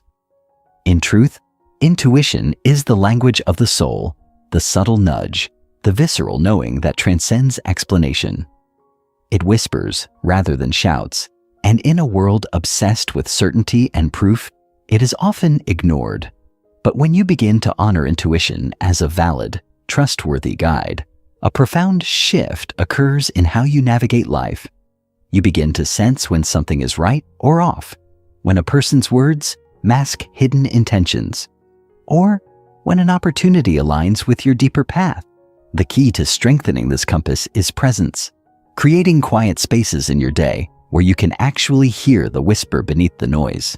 Meditation, walking in nature, journaling, and solitude all become tools for tuning into this wisdom. Over time, you start to notice patterns. The gut feeling that saved you from a toxic job, the dream that revealed an overlooked truth, the sudden clarity that arose in stillness. Intuition becomes not just a backup plan, but a primary tool for decision-making. This does not discount logic, rather, it integrates it. You become a whole being, thinking, feeling, sensing. Trusting intuition requires courage because it often goes against the grain. It may ask you to say no when everyone expects a yes. It may urge you to leap when others advise caution. But each time you honor it, you strengthen your inner authority and deepen your relationship with yourself. Life begins to feel less chaotic and more guided. You stop fearing the unknown because you've developed an unshakable trust in your ability to respond wisely. Boundaries as expressions of inner power. To fully reclaim your inner authority, you must become skilled in the art of boundaries. Contrary to popular belief, boundaries are not about pushing others away or erecting walls. They are declarations of self-worth. They articulate what you will and will not allow, what honors your energy and what depletes it. When you lack clear boundaries, you invite confusion, resentment, and burnout into your life. You say yes when you mean no, tolerate behaviors that harm you, and shrink to accommodate others' expectations. This erosion of self is subtle but cumulative. It leaves you feeling unmoored, unsure of who you are outside the roles you play. But when you begin to assert boundaries from a place of love, for yourself and others, you draw a line that protects your inner clarity. This act is both brave and necessary. It requires you to become intimately aware of your own needs, limits, and rhythms. It asks you to communicate with honesty, to disappoint others in order to stay loyal to yourself, and to risk rejection for the sake of integrity. Boundaries are not ultimatums. They are offerings of truth. They allow relationships to be built on mutual respect, rather than silent sacrifice. They teach others how to treat you, by how you treat yourself. More importantly, they create the spaciousness necessary for inner authority to flourish. You are no longer swayed by guilt, fear, or manipulation because you stand rooted in what you know is right for you. Setting and maintaining boundaries is not always comfortable, especially if you've spent your life pleasing others. But every time you honor a boundary, you reinforce the message, I am enough. I am sovereign. I choose myself, not at the expense of others, but in alignment with my truth. Embodying self-leadership in daily life. Reclaiming inner authority is not a philosophical idea. It must be embodied through daily self-leadership. This means taking responsibility for your choices, regulating your emotional responses, and navigating challenges with grounded presence. Self-leadership is the practice of being the adult in your own life, the one who shows up, tells the truth, and makes choices that serve long-term growth over short-term comfort. It is not about control, but stewardship. It asks, how do I lead myself when no one is watching? How do I show up in moments of discomfort, uncertainty, or failure? Embodying self-leadership requires radical honesty. You must be willing to see where you are sabotaging yourself, where you are blaming others instead of taking ownership, and where fear is disguising itself as logic. It also requires compassion, the kind that allows you to hold yourself accountable without shame. Each day becomes a field of practice. When you're triggered, self-leadership invites you to pause before reacting, to ask what you're truly feeling and what you truly need. When you face decisions, it reminds you to consult your inner compass before seeking external advice. When you encounter failure, it teaches you to mine it for wisdom rather than weaponize it against yourself. This kind of leadership is not flashy. It doesn't need applause. It is quiet, consistent, and profoundly powerful. Over time, you stop waiting for life to give you permission to act. You stop needing others to rescue, approve, or fix you. You begin to trust that you have what it takes to navigate whatever comes your way. And this is perhaps the most liberating truth of all, that you do not need to be ruled by your past, your fear, or your conditioning. You are capable of leading yourself with grace, clarity, and strength. Your life becomes a mirror of this inner leadership, not perfect, but intentional, alive, and true. Chapter 14, Becoming the Master of Your Life. Integration, bridging the inner and outer worlds. Mastery is not a destination marked by perfection or achievement, but a state of deep alignment between the inner and outer realms of your existence. It is the moment when your values, beliefs, choices, and behaviors begin to form a coherent and embodied whole. For many, the personal development journey remains partial, as insights gained in quiet reflection fail to translate into action in the real world. Mastery, however, demands integration. It calls you to bring your insights into your relationships, your creativity, your vocation, your presence, the inner work, the excavation of wounds, the reclamation of power, the nurturing of truth, must now shape the outer architecture of your life. Who you are in solitude must reflect who you are under pressure. This process begins with intention. Each day becomes a canvas on which you paint your truth, not through grand gestures, but in the choices you make, the boundaries you honor, and the energy you bring into every interaction. Integration is not a one-time act, but an ongoing weaving of the sacred into the mundane. It requires vigilance because the pull of unconsciousness is constant. It asks you to pause before responding, to check if your actions are aligned with your inner knowing, to be ruthless in eliminating what dilutes your authenticity. Mastery is born in these moments, not in what you know, but in what you embody. It's the courage to walk into a room and remain centered, even when the world demands you shrink. It's the grace to act with kindness when triggered, the discipline to speak your truth without armor, the wisdom to rest when others push forward. Mastery bridges the gap between what is true and what is lived, creating a life that is not only authentic, but deeply impactful. Mastering energy, not just time. Most people attempt to master their lives by mastering time, managing schedules, increasing productivity, and optimizing every second.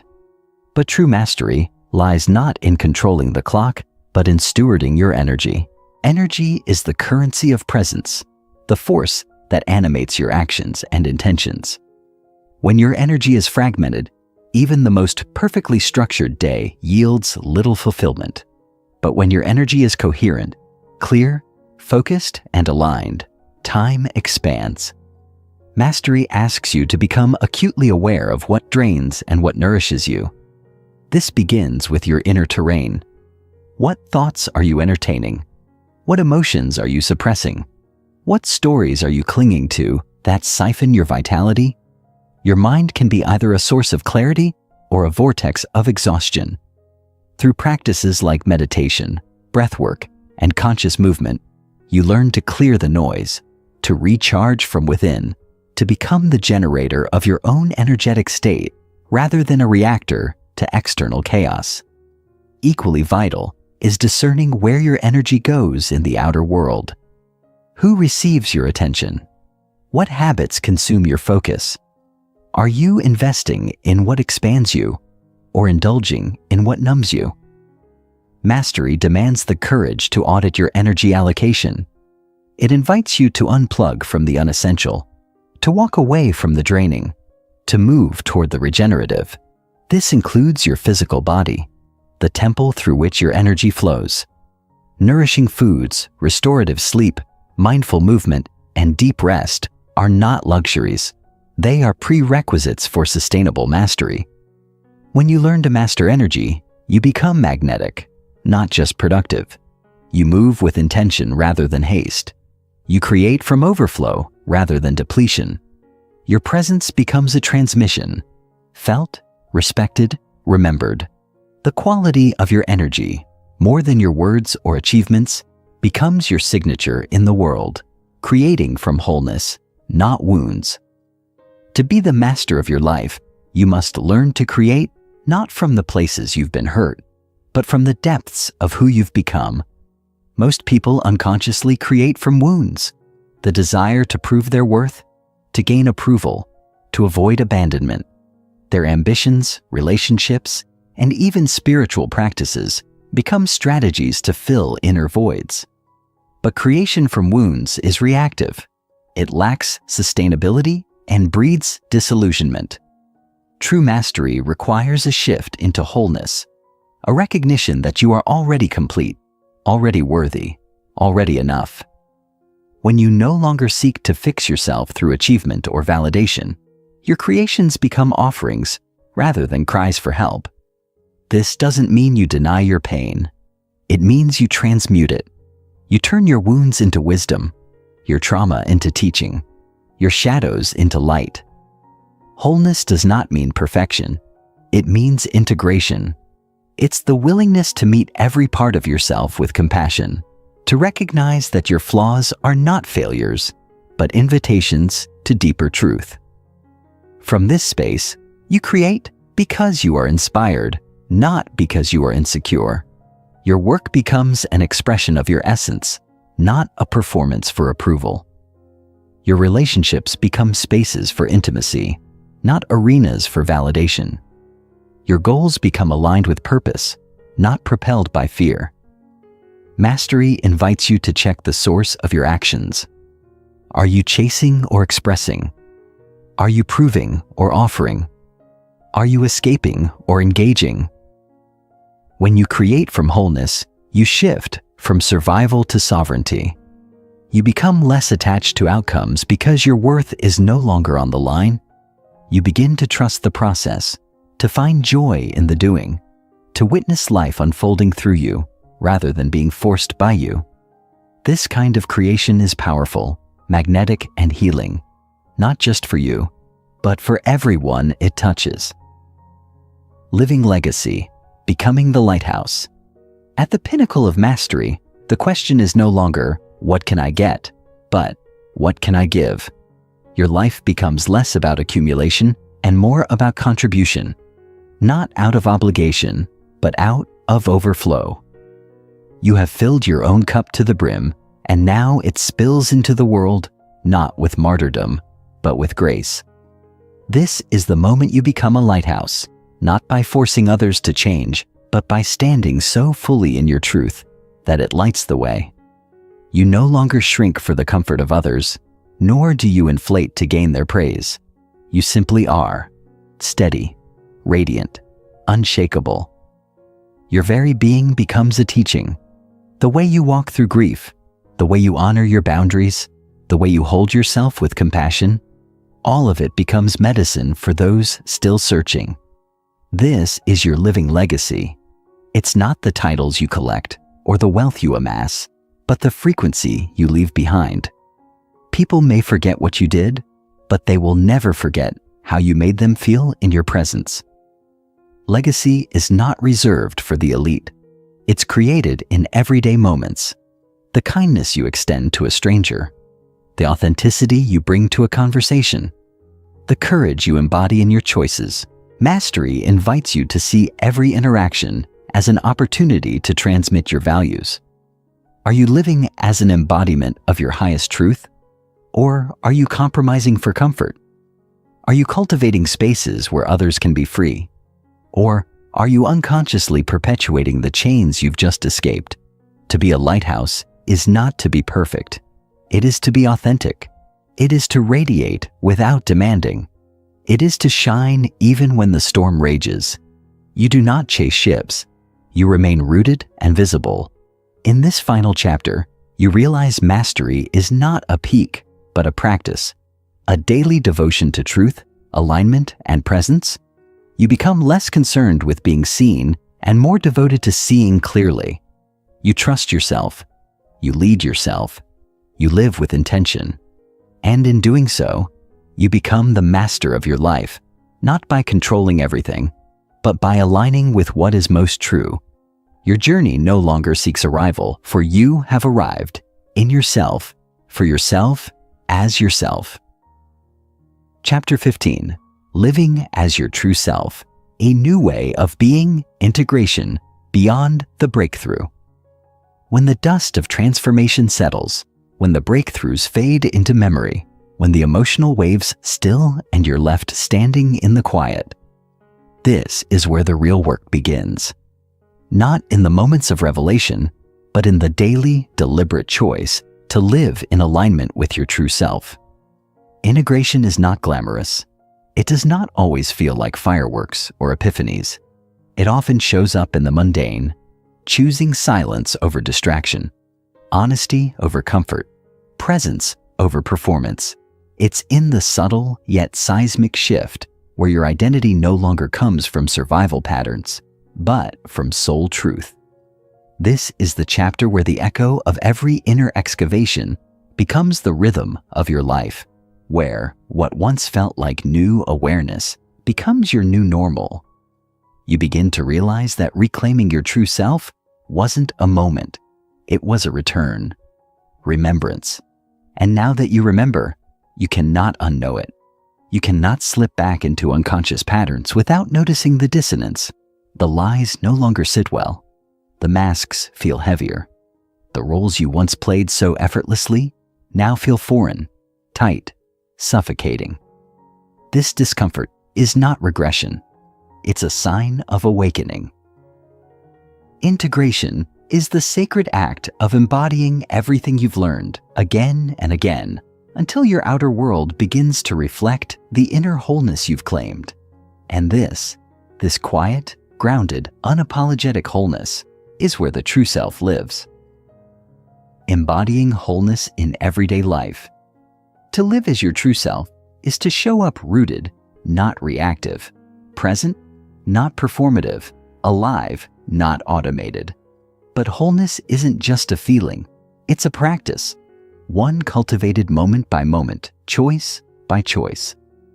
You start to notice how your nervous system responds to chaos, not by shrinking, but by pausing. You witness your thoughts before they spiral. You catch yourself mid-pattern and choose differently. That is embodiment. It doesn't mean perfection. It means presence. It means responding to life from your core, not your conditioning. And that presence bleeds into everything. How you speak, how you love, how you listen, how you rest. It reshapes your habits, your home, your calendar, your conversations. You start honoring your energy instead of exploiting it. You stop seeking external validation because internal alignment becomes enough. And from that place, relationships shift. Some will deepen, others will fall away. Both are sacred. You no longer hold on to what's not meant for you out of guilt, fear, or obligation. You let go with love. And in that space, new energy enters. More aligned, more nourishing, more true. The world begins to reflect back the clarity you've cultivated inside. You live lighter, not because life got easier, but because you're no longer carrying what was never yours to hold. Wholeness isn't something you chase, it's something you come home to. And the more you choose it, the more natural it becomes. Courage, boundaries, and authentic expression. Living as your true self will require courage. Daily, gritty, quiet courage. The kind that speaks the truth even when your voice shakes. The kind that walks away from what's familiar when it no longer feels aligned. The kind that holds boundaries not to push people away, but to protect your peace. Courage is not loud. It doesn't always roar. Sometimes it's the whisper that says, "No more," or "Not this time," or "I'm choosing me now." When you stop abandoning yourself for the comfort of others, you disrupt patterns generations deep. You become a chain breaker, a pattern interrupter. And yes, that will shake things. It will trigger discomfort in you and in those around you. But the discomfort is a doorway. Every time you choose truth over people-pleasing, you strengthen your trust in yourself. Every time you express from your essence, not your ego, you create space for deeper, more authentic connection. Expression becomes sacred. It's no longer about being heard to be validated, but about letting your truth breathe in the open, and those who are meant to hear it will. Boundaries become acts of self-respect, not walls, but gates.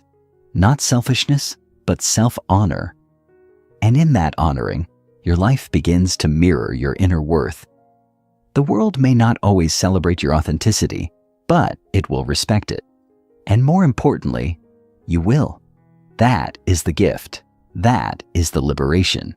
Becoming a lighthouse for others.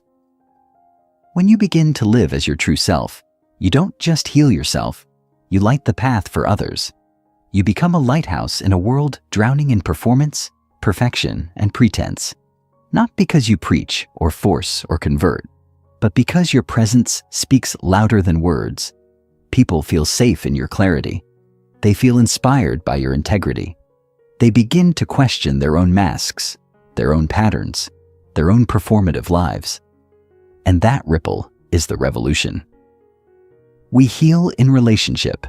We grow in community. Your reclamation is not in isolation. It becomes a living transmission, a silent permission slip that says, "It's safe to be real here." You don't need to be a coach, teacher, or leader to do this. You simply need to be you, fully, freely, fiercely. That authenticity radiates. It teaches by being. And yes, some will resist it. Not everyone is ready to meet their own truth. But those who are, they will find you. And together you begin to create a new paradigm.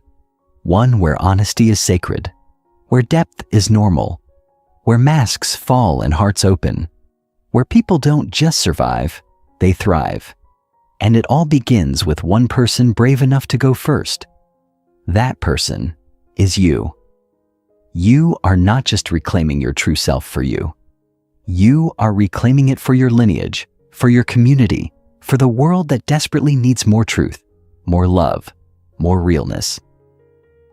The journey continues. This may be the final chapter of this audiobook, but it is not the end. In truth, it is only the beginning. Because living as your true self is not a destination. It is a devotion. A living, breathing commitment to alignment every single day. You will falter. You will forget. You will fall back into old patterns. That is not failure. It is part of the path. What matters is not perfection. What matters is that you return. Again and again you return. To your breath, to your body, to your truth. Each return is a victory. Each return is a recalibration. Over time, the true self becomes your home frequency, the steady hum beneath the chaos, the compass that guides you when the world spins fast and loud. You will keep growing. You will keep shedding. You will keep evolving.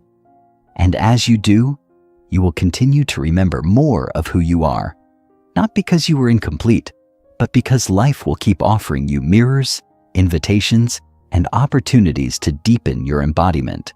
The tools in this audiobook are yours now. Use them. Return to the chapters when you need them. Let the words meet you again from this new version of yourself. Let your journal continue the dialogue. Let your life become the reflection of everything you've remembered here. Because you were never broken. You were never lost. You were simply becoming. And now, you've arrived, not at an end, but at a beginning.